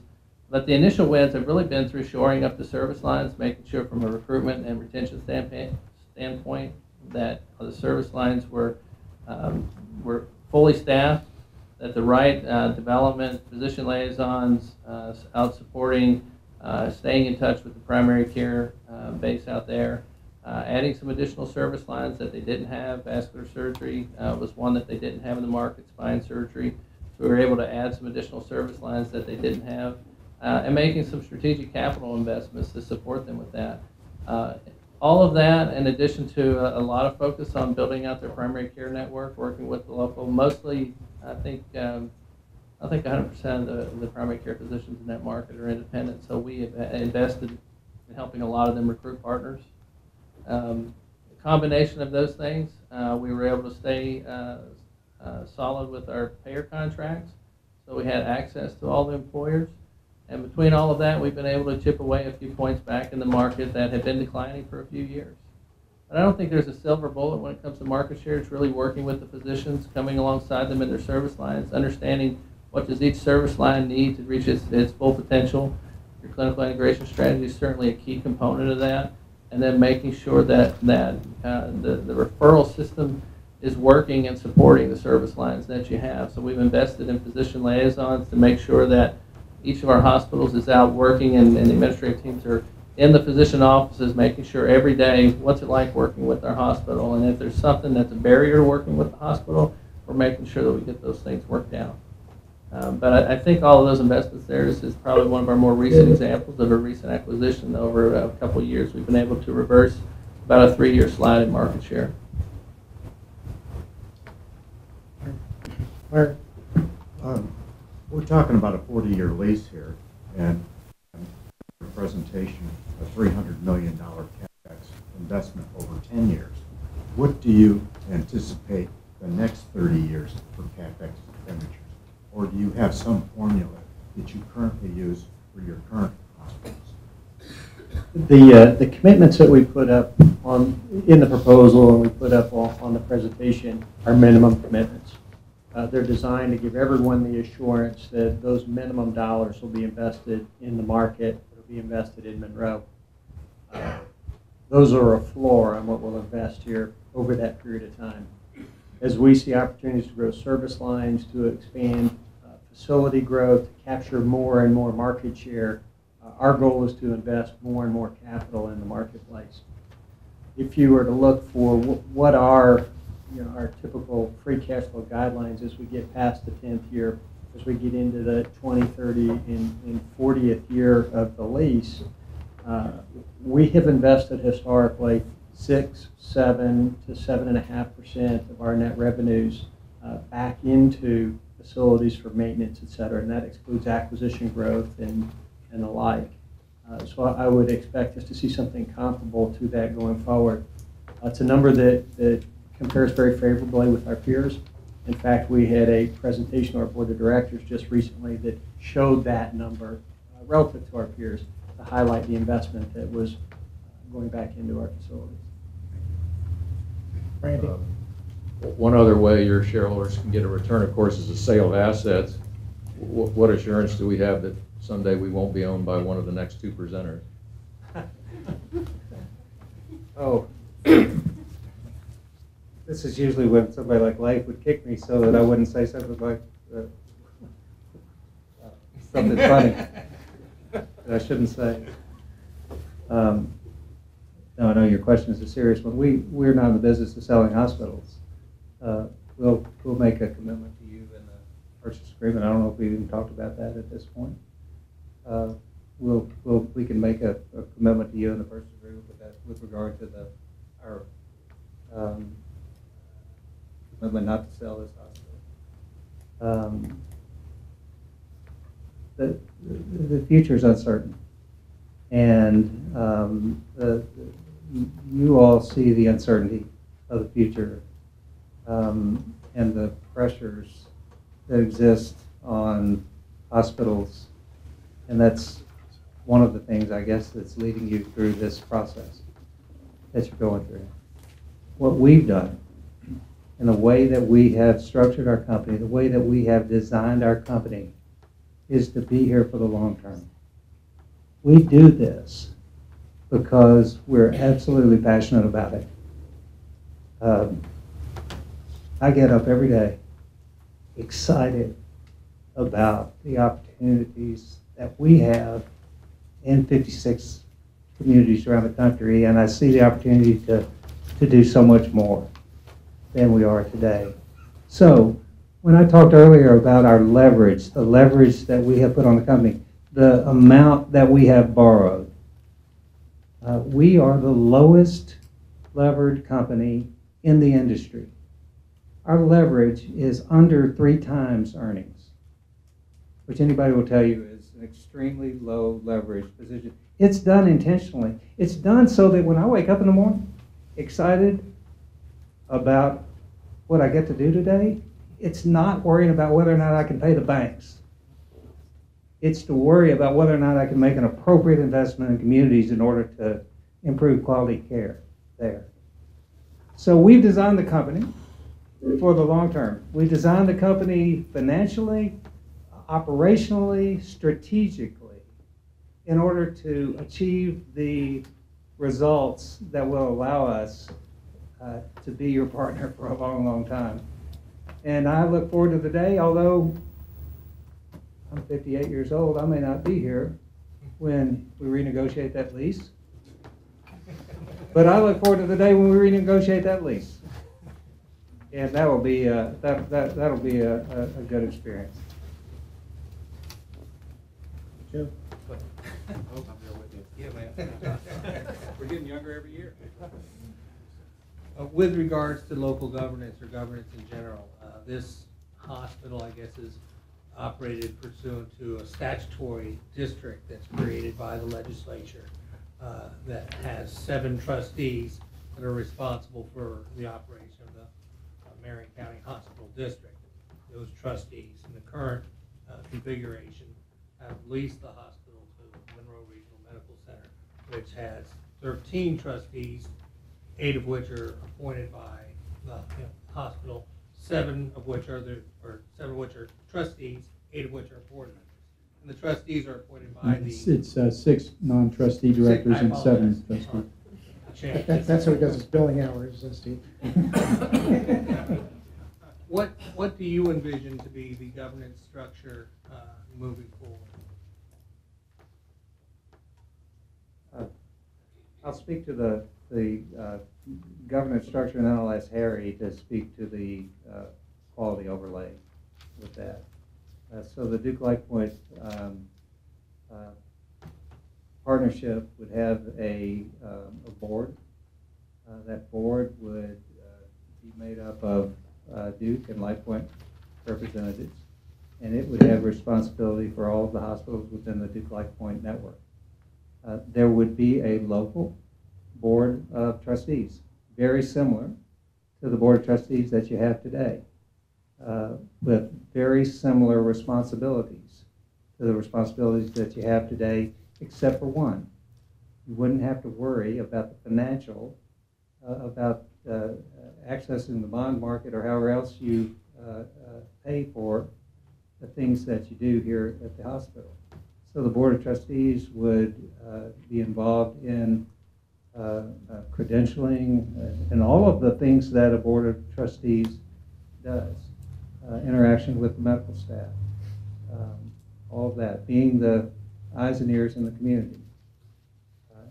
And our boards of trustees typically, there's no cookie cutter to this. We're not about being a cookie cutter. You will help us design it and figure out what works the best for you. But typically, a LifePoint board of trustees is about 10 to 12 people, 9 to 12 people. It is our recommendation that half of the people on the board are physicians, and that the other half are made up of community leaders. And that's just the way that we have done it historically. In Duke LifePoint, we overlay on that a quality organization, a quality committee. And Harry, if you don't mind, I'll ask you to speak to that. Bill, thanks. The quality piece of this is obviously very important, and it builds completely on the quality program that you've already had in place. I might defer this question, though, to the person who taught me a lot of what I know about quality metrics and how to put a quality improvement program in place in a hospital. So, Lois, can you give us a couple of words about a QOC? So the boys are going to let me talk. I think the most important thing to appreciate is the fact that what we recognize is that every hospital we work with and every hospital we acquire has already been doing quality for a very long time. So the first thing we have to do is make sure that we come to a common understanding of everybody's strengths and everybody's needs so that we can help figure out what resources they might need to move to the next level. So that being said, we do an assessment so that we can help figure out where everybody needs to go. Then on a regular basis, quality metrics go up to the Duke LifePoint Quality Oversight Committee, which is staffed by, which comprises 2 members from LifePoint, 2 members from Duke, and then a 5th member who is mutually agreed upon. And so right now, the Duke LifePoint Quality Oversight Committee is Dr. Bill Fulkerson, who is the senior executive for the Duke Health System, and it also has our chief nurse officer and our chief patient safety officer. So Dr. Karen Frush, who is our chief patient safety officer, and Mary Ann Fuchs, who's our chief nurse officer. And then we have 2 LifePoint members on that committee, and that's Dr. Mimi Huizinga, who's the VP for Quality for LifePoint. And then currently we have Susan Peach, who is a chief nurse, who was the chief nurse officer for the Delta Division, who's now a CEO for LifePoint. And then those 5 people set the strategy. The Duke Quality Network is what I lead, and we make sure that everybody has all of the data and the information that they need to give appropriate quality oversight. The Duke Quality Network, we are the people who are boots on the ground. So you were asking, Dr. Taub, who is Duke LifePoint? My paycheck comes from Duke, but I work every week with Jeff Seraphin, almost every week with all of these people. And it is myself and my peers, we go to the hospitals and actually work with the patient safety officers and the quality directors, helping them figure out how to advance their practices. And we spend an enormous amount of time making sure everybody has the appropriate structure and process in place, because what we've learned at Duke, because we've been very aggressive on quality for well over a couple of decades now, we have spent a lot of time figuring out how to integrate physicians into our processes so that all of our quality initiatives are led by physicians, because you can't do this without physicians. And now we're moving on to the next generation, which is, we've been focused on performance improvement for a long time, and now we're going into patient safety culture work. I have a question for you on the capital expansion of $150 million.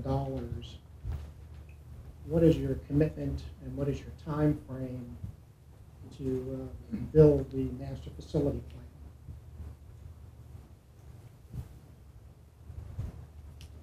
plan? For us, as we had described, I think the plan is something we've invested a fair amount of time and understanding and believe in its merits and how it would move forward. The key will be accelerating that and getting that done quickly. That's in our best interest. It's in Munroe's best interest.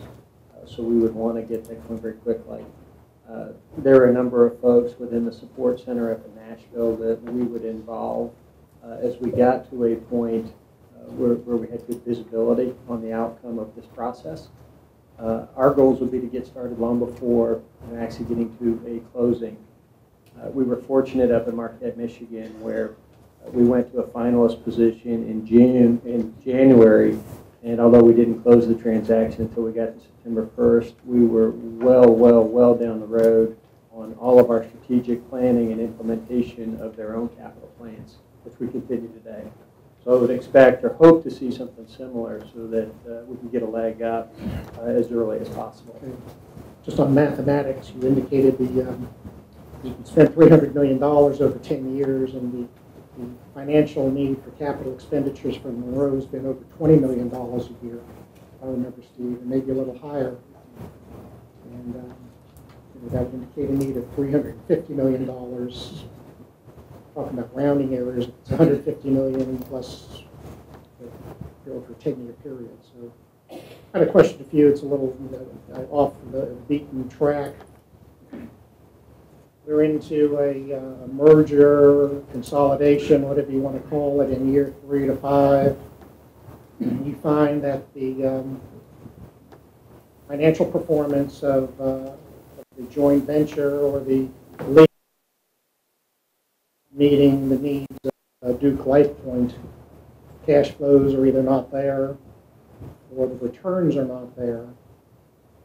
What is the action of Duke LifePoint? Put more money in, continue to try to fix it, try to extricate yourself. You know, Randy had talked about, is the company going to sell, and nobody can guarantee whether the company's going to sell or not. But there may be strategies where leases are not meeting the needs, and I guess the devil's in the detail probably on what's within the verbiage of the lease. And I guess the question is, what would you do, and what circumstances have occurred in the past where the financial performance of the entity that you're leasing is not meeting the goals or IRR that you had intended. I'll take a first stab at that, and just referring back on the maintenance side, I do want to stress that that's a minimum number for us. So as we looked at the capital plan was 150. The reason that we forecasted out a minimum was so that folks would know that we're not going to invest in that facility master plan at the expense of all of the routine maintenance, et cetera. we were working on the impression it would be about $15 million a year. Over 10 years was our 150. Typically, when we invest this heavily, as we're talking about doing in a short period of time on the front end, it actually reduces some of the maintenance expenditures over the subsequent period anyway. But again, our number is a minimum. I would suspect that with the use of some of our hospital support center resources, we'll actually be able to deliver on the master plan at an even lower price point than the 150. That doesn't reduce that commitment either. So it leaves more that's available there. As I talked about the margins of our hospitals and being in the mid to upper teens in aggregate, we've got laggards and we've got ones that are in the mid to high 20s, and together we deliver a consolidated margin that's in the mid to high teens. And interestingly, you would think that you could predict or forecast what each one of those hospitals is going to do based upon the last 3 years of history. History would tell that that's not always the case. And so I think to that wonderful question about does all of the capital, is it all the cash flow redeployed in Munroe that's generated by Munroe? Over time, it's likely that it probably will be dollar for dollar. But over different points in time, the different hospitals will be picking up for the hospitals across the network. Some will be beneficiaries of others' greater cash flow, and others will essentially be funding that particular circumstance. So our goal will be to continue to support the hospital throughout the 40-year lease. Our commitments will be very firm in terms of what's documented in the lease documents. If there were some unforeseen change of control of LifePoint, that wouldn't change the commitments within those documents. Those commitments would have to be assumed by that acquirer in that circumstance, which I don't see anywhere on the horizon. We've never sold a hospital that we acquired. We wouldn't make this type of commitment, this type of investment, with a view to selling the hospital. The only time, our company's been in existence for over 13 years now, moving into our 14th year. I can count on one hand the number of hospitals that we have sold. Each one of those circumstances had unique circumstances around them. And they were always judged against that high five that I talked about. Is this in the best interest of quality patient care? Is it in the best interest of supporting physicians? Is it in the best interest of the community, the employees, and is it financially responsible? And literally on one hand, I could count those, and I'd be happy to go through each one of them. That's okay. And any last question, so we can go to a public comment? Stacy, was there a sign-in sheet that we had? Does somebody have it?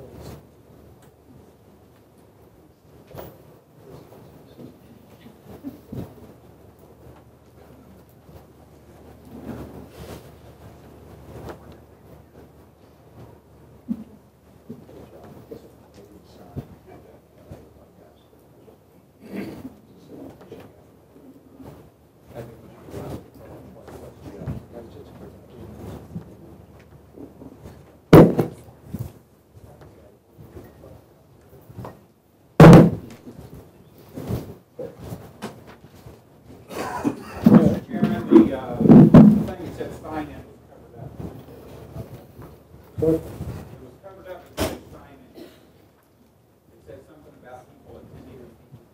The thing that said sign-in, the thing was covered up. So we'll open it up there in a few more minutes.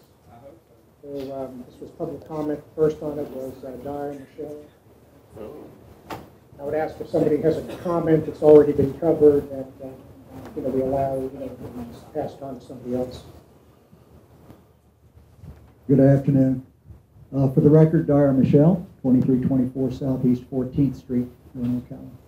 And I appreciate the opportunity. And I have a long history with the hospital. I was CEO here for a good many years. So appreciate you gentlemen and the presentation you've made. there's been a lot of discussion this afternoon about the board that will be here in Ocala, and it's in your conversation tended to lead me to the conclusion that it would have tremendous decision-making authority with regard to how this organization will go forward in the event that lease is consummated. I think the board here appreciates every meeting that a tremendous percentage of the decisions that are made by a true hospital board have financial implications. In the conversation that you brought to the group here earlier on how the board structure would be laid out, I got the sense that financial decisions probably would remain with your corporate board. Reasonable. Is that? Let me assume that's where we are. If it's true, what will the real decision-making authority be of the local board? And will the local board, as it does today, hold its meetings in this room, a room like this, with the public present? And will the records, all the materials that are being shown this afternoon will be on the hospital's website tomorrow so the public can see those? Will the records, will the information, what goes on with the board be public information? So that the community on a continuing ongoing basis is apprised. Here's what's happening, here's how it's happening. But particularly will the financial implications of personnel decisions, of almost every decision the board makes. I think probably the finance committee here is the committee. At the board meetings, the trustees set that aside as the one that's going to be led by the finance committee chairman because the decisions that come there have such a broad implication. So I guess my question is, and I appreciate how you might respond to that. I think the format would be to ask comments versus otherwise would be your own. Can we not ask questions then? I thought we could. Okay. Well, that's my question. And is it okay for me to respond? Oh, good. The Board of Trustees in the future would be responsible for all of the areas that they have today, including development of a strategic plan for the hospital and determining the resources needed in order to operate under that strategic plan. What they wouldn't be responsible for in the future would be funding that plan. So, can they make the decision without having that authority? well, they would in partnership with Duke LifePoint, they would present, the CEO, Steve, would present that strategic plan to a corporate, a Duke LifePoint board, and in a dialogue, we would make a determination about funding that plan. So it would be their responsibility to make determinations that include not only the wish list of things that they want to do, but also understanding the financial implications of the plan. We would share in a very transparent way all of the financial information related to the hospital with the Board of Trustees of the hospital. All of the financial implications, all financial decisions would be discussed there at that board meeting. Now, that board meeting would not be a public meeting because the hospital would not be a public entity at that point. What the board and the management of the hospital decides to do as far as transparency, as far as what you put on your website, would be your decision. And you could be as transparent as you want to be with what is made public. I frankly would encourage you to be transparent with the community, because as they understand what is needed and what the plan is for funding that, I think they'll be excited about it. So the board has strategic responsibilities. It has responsibilities for medical staff oversight. It has responsibilities, all the same responsibilities it has today. It does not have, would not have responsibility for providing the funding for that. The bank, if you will, the funding source would be Duke LifePoint. Appreciate it. These fellows will be there after the meeting if anyone has any questions. Can I ask a follow-up to that question? Let's just give a couple of comments, Joe, and then we'll leave Lynette.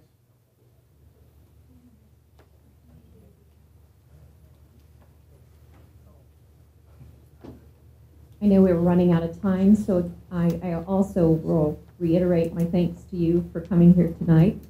My name is Lynette Vermillion. I'm from Citra, Florida, for the record. I want to add on, or just tack on to that question, if I might.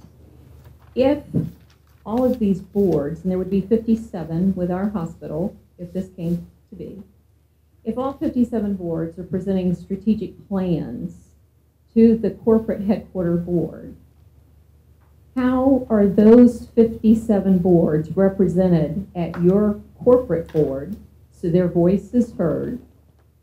And how do you prioritize who gets the dollars? How do you prioritize whose needs are greater with all 57 hospitals competing? And lastly, how do you prioritize your acquisition needs against the strategic needs of those existing hospitals?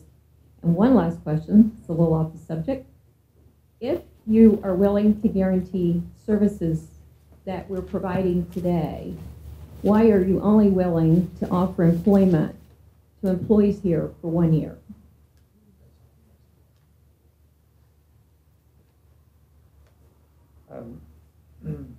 I didn't write down all your questions, but I know you'll help me, and so will my friends here, because I don't want to forget any of them, because they're all important questions. With regard to the who presents the strategic plan to the LifePoint entity, or the Duke LifePoint entity, it typically falls to the CEO of the hospital to represent that plan to our organization.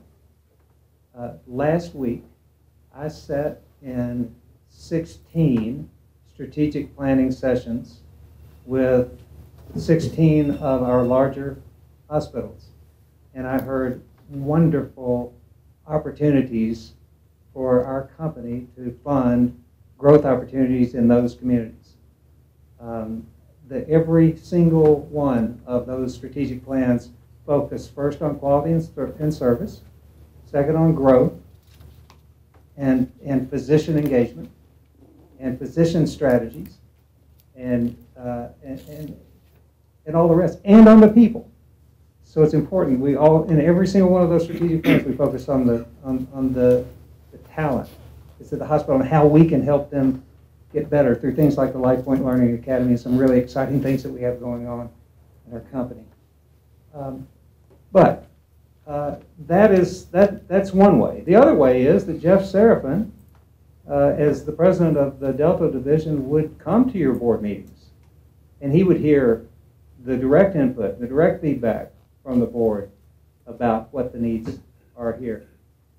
Others of us, we all view ourselves at Duke LifePoint as being resources to our hospitals.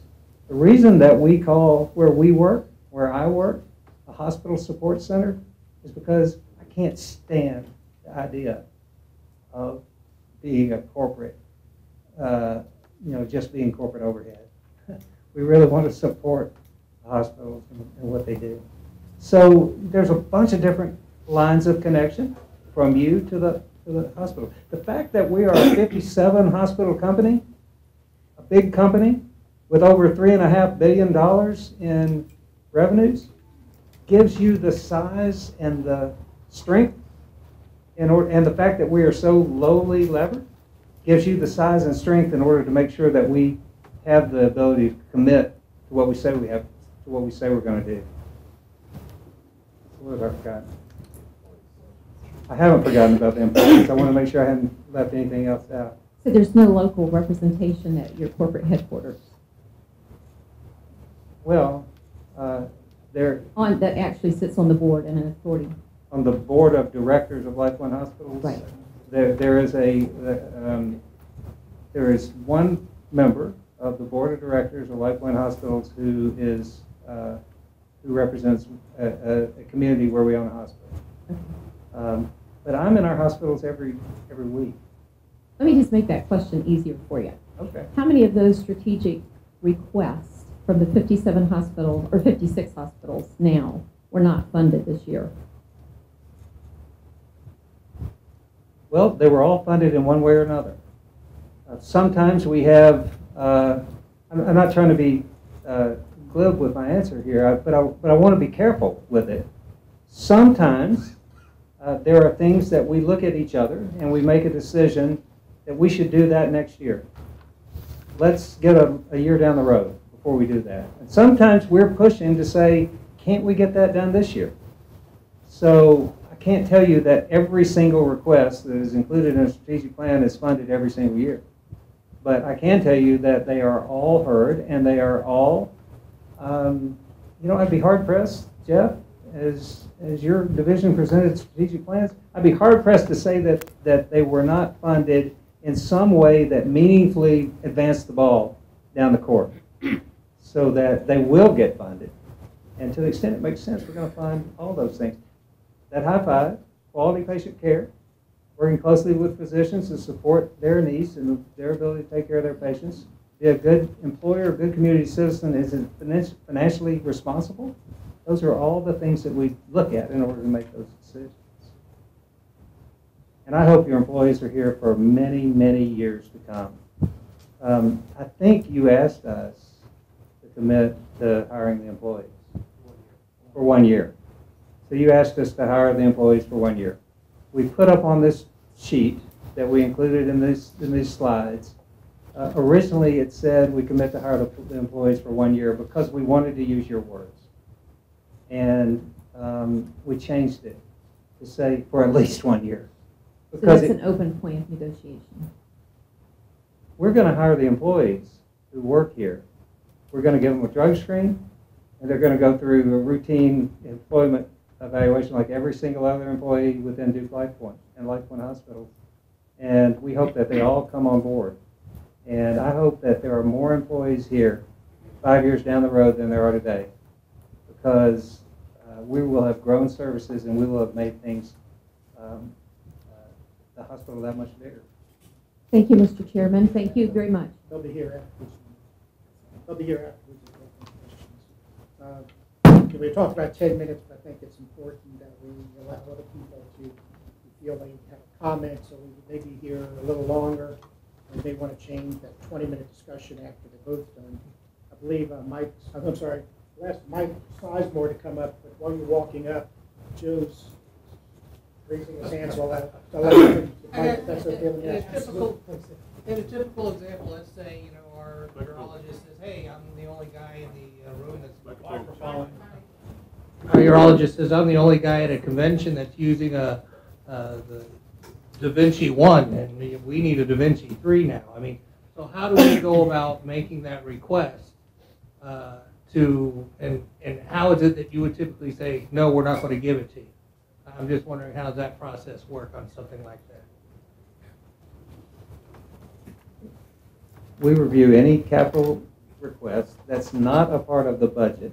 So a budgeted request, you come up with a budget and it's approved, and you go to work and fund whatever it is.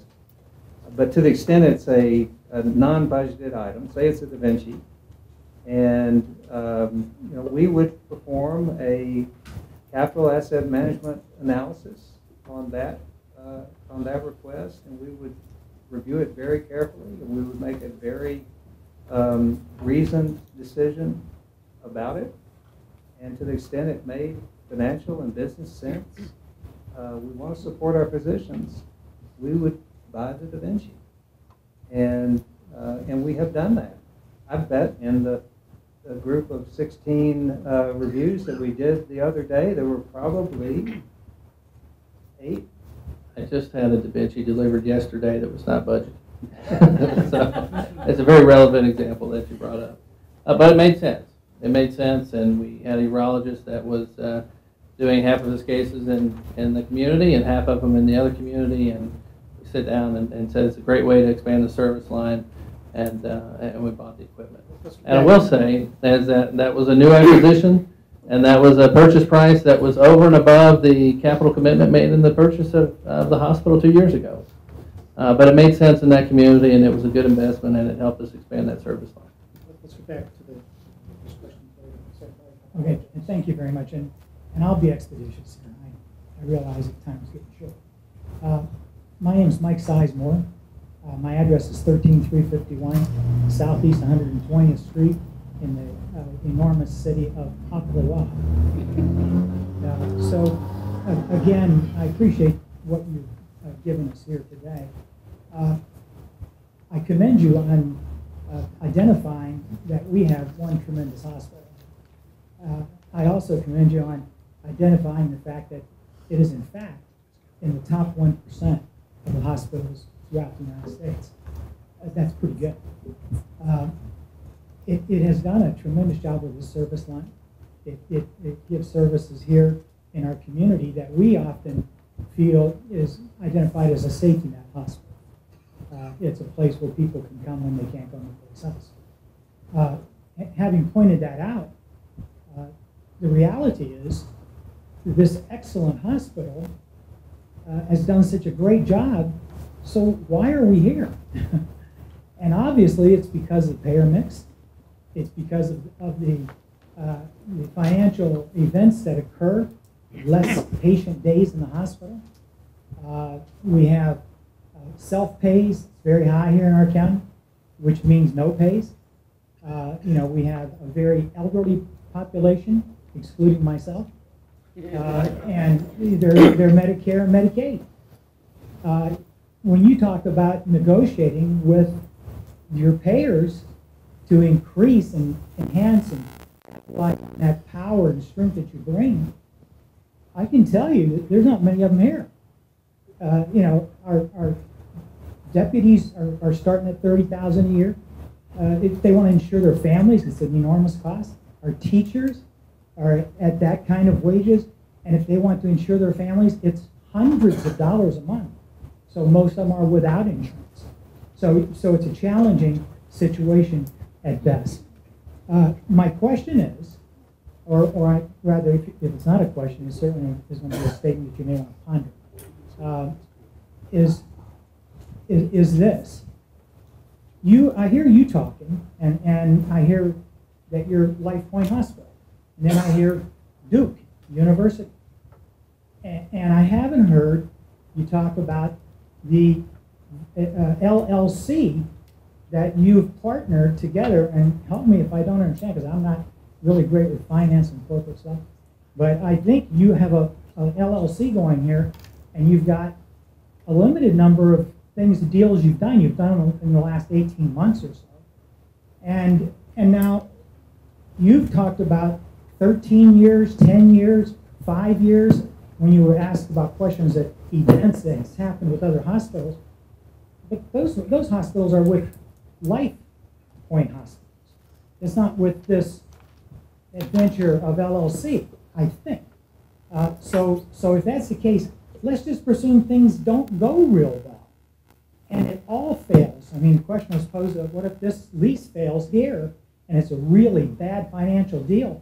But what happens if all of them fail, and it's really bad? The LLC is Duke, and is this big company going to just keep pumping money and pumping money, or what will you do if it is all just a failure?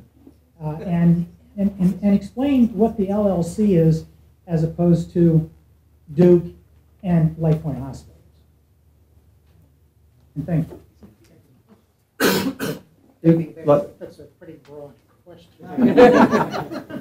But there's only one of them. Mike has some good points, but maybe you can get with him afterwards. And we were talking about answer the question about what would you do if one failed or one was weak. If they all failed, I guess it would be something different. Mike, I guess Mike, you could get with him afterwards. I think that's a broad question. I guess Chuck, you have Chuck Corday. Chuck did indicate that I didn't realize that this was covered up and not there. We can open it up to 2 or 3 other questions.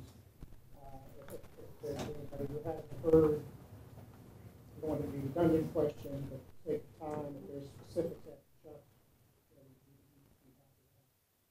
Thank you, Mr. Chairman.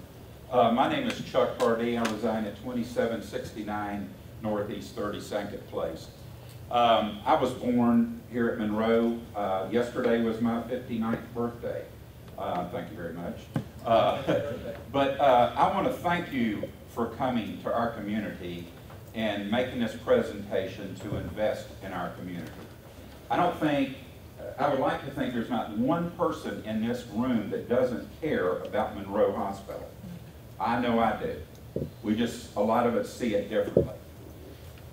I must tell you, though, the idea of the Strategic Options Committee is embarrassing to this community. You know, I deal in real estate. I look at this a lot like a real estate deal. And I've told people before that that the structure of Munroe is basically a property, a landlord, a tenant, and a lease. It's as simple as that. Okay, and when you have almost half the people on this committee that are tenants of the current hospital, I think that's wrong. I think the only people that should be asking questions from this side of the room should be trustee members, hospital district trustee members, period. Okay? You know, Mr. Michelle mentioned, and it seems like the rest of them want to bring up this, they have a real thing about the local control, okay? This is a big issue that they're trying to make a big issue out of. We're going to lose local control. Well, the landlord in this deal is the hospital district board of trustees, okay? They are simply leasing the hospital, plain and simple, leasing the hospital. Okay, you're not selling it. I find it amusing, Randy, that a real estate attorney asked them about them selling the hospital. They can't. They can't sell it. It's a lease. Hang on now. You can put in there, and I've dealt to have many contracts where you can either assign it or not assign a contract. Plain and simple. Okay? Everything that they want to have done can be done in a lease. Period. All of the questions, everything, all the concerns of the people of this county can be handled in a lease. Okay? But anyway, that's my main issue, is that I don't think half of you people ought to be sitting at this table and embarrassing this community with these questions. As far as I'm concerned, most of these people over here would like to see you get up from this table and walk out that door and not come back. You know, they say local control. The local control that they want to have is the current tenant to have control over this hospital. Plain and simple. Health Systems, Inc. is their baby. Okay? And I'm sure you gentlemen and lady, y'all understand that. But that's what we're faced with in this community. Okay? Thank you. Chuck, thank you. Are there any other questions anyone has? I would like to make a statement.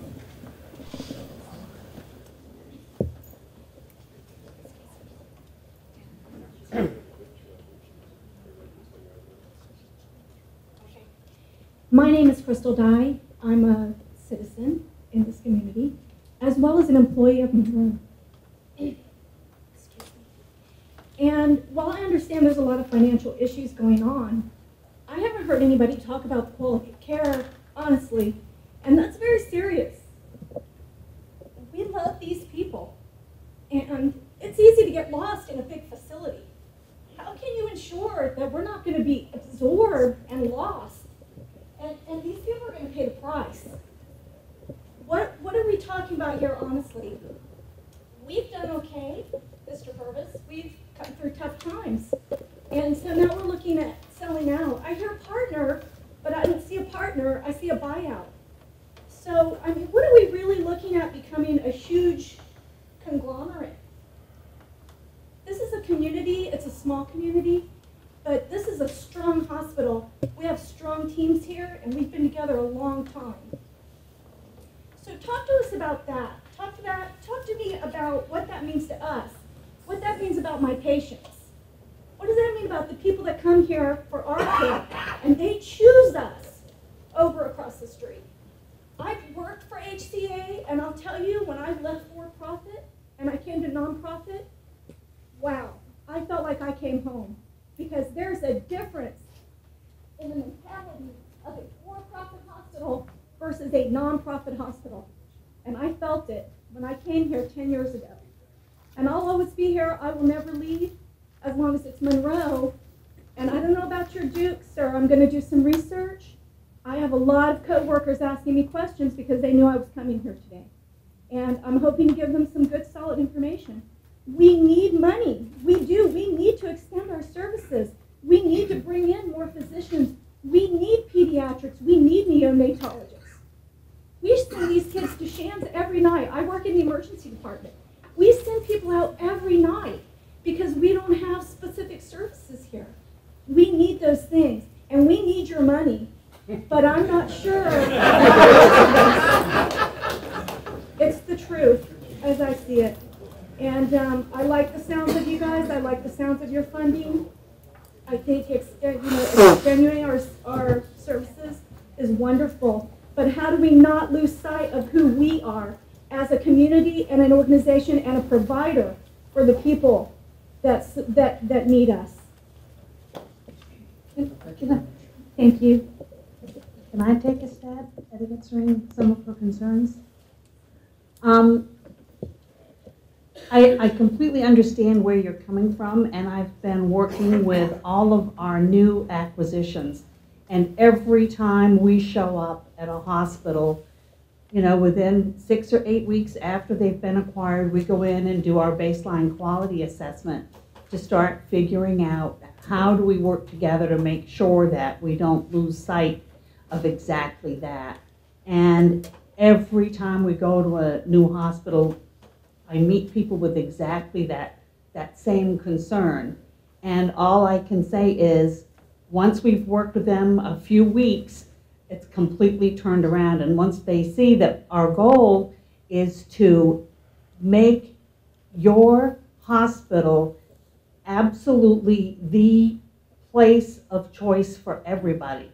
And that you can't do that if the employees hate what you're doing. Because nurses talk, and they tell everybody about the care of their organization, and they know whether or not they're delivering safe care. And I frequently encounter employees who've been trying to get some changes made, or they've been trying to make advances, and they haven't really been able to do it. And we have actually been able to go in and working with Jeff Serafin and the Delta Division team and the chief nurse officer there and the people that we have in the Duke Quality Network, putting our heads together, figuring out how do we prioritize to get the most important stuff done first, and then just chipping away, because almost every organization has some trouble spots. We haven't found any place yet that has been absolutely spot on perfect in every unit, every day, all the time. Everybody's had something that they wanted to work on. And so what we've been trying to do is figure out how can we help people get where they want to be. And we start where you are. Thank you very much. Any other questions? One more, and then we'll take a few-minute break and have the other group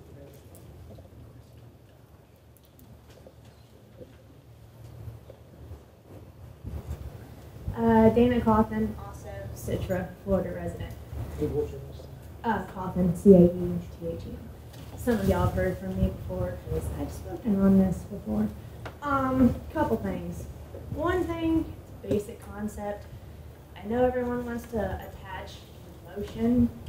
It's a business deal, for God's sake. I know it's a hospital. I know you save lives. I just had a baby girl 6 months ago in your hospital. I've also lost family members there. Bottom line, though, you're losing money. I don't understand how emotion can overcome finances. It doesn't work at home. It's clearly not working in the government. How are you going to handle the Unaffordable Care Act if we don't have someone come in and help us out? Can't do it. Not with the fines for readmission. They're talking $250 million in fines. And that's something y'all can't control. Patients come back in because, you know what, I'm freaking out. I had something done. It's not your fault. But you know what? The government's going to say it's your fault anyways. You can't control those things. This has to happen. I appreciate y'all and the next people coming because you know what? These people are here taking a risk on something that they know could fail, but they have a plan on hoping that it will work. That's something that the government's not doing, and it's not something that you can keep asking the taxpayers to fund and fund and fund. The taxpayers are doing what they can, but just like everything else, they're struggling too. You can't. These people are here with a plan. The people behind them are here with a plan. I can't stay to hear their plan because my husband is watching my child, and I'm hoping she's alive when I get home. But bottom line, something I learned in my previous line of work, and honestly, I learned it from my dad, and it made me such a better job when I worked overseas. Leave your emotion. I know it's my health care. It's an awesome hospital. I get all that. But at the end of the day, it's dollars. That's what it is. Because we don't have them. These people do. That's just, I know that sounds really simple, but it makes handling the problem so much easier. And I understand how Mr. Purdy gets super emotional about it because it's frustrating as a taxpayer when you get labeled. I mean, we just shot down school taxes, and you get labeled, oh, you guys hate children because you don't want to fund taxes. No, we don't have the money. No one has the money. And we're not going to not fund the hospital tax because we hate the hospital. It's because we just want accountability. They have plans. These people have plans. So many smart people over here and here. It's ridiculous. I don't understand how the basic concept of its business can be overlooked by all these years of school, and I'm sure everyone in this room, it's just ridiculous. It's a basic concept. So just a little bit of simplicity in there. I appreciate y'all's time. I would appreciate y'all's time back there too, but I have to get back to the farm. But thank you very much for coming. Thank you for hearing them. Some of y'all know what I used to do. Some people sitting over here, I can tell, aren't listening because they've already made up their minds. I won't call you out because I'm in a good mood right now. But open mind and listen. Because some of the questions over here, the lady in the red asked legitimate questions, not like questions like, I don't really want you here, and financial questions. You asked a very good question. Not emotional. I know it's so easy to get emotional because those aren't facts. Just deal on the facts, please. I'm asking this more directed at y'all because they have to deal on facts because they're private sector. Just try to listen. I'm just begging, please keep an open mind and listen to the facts, please. Thank you so much. Dana, thank you. We also have smart people among our community, so thank you for that said. I guess we're not going to have any concluding remarks.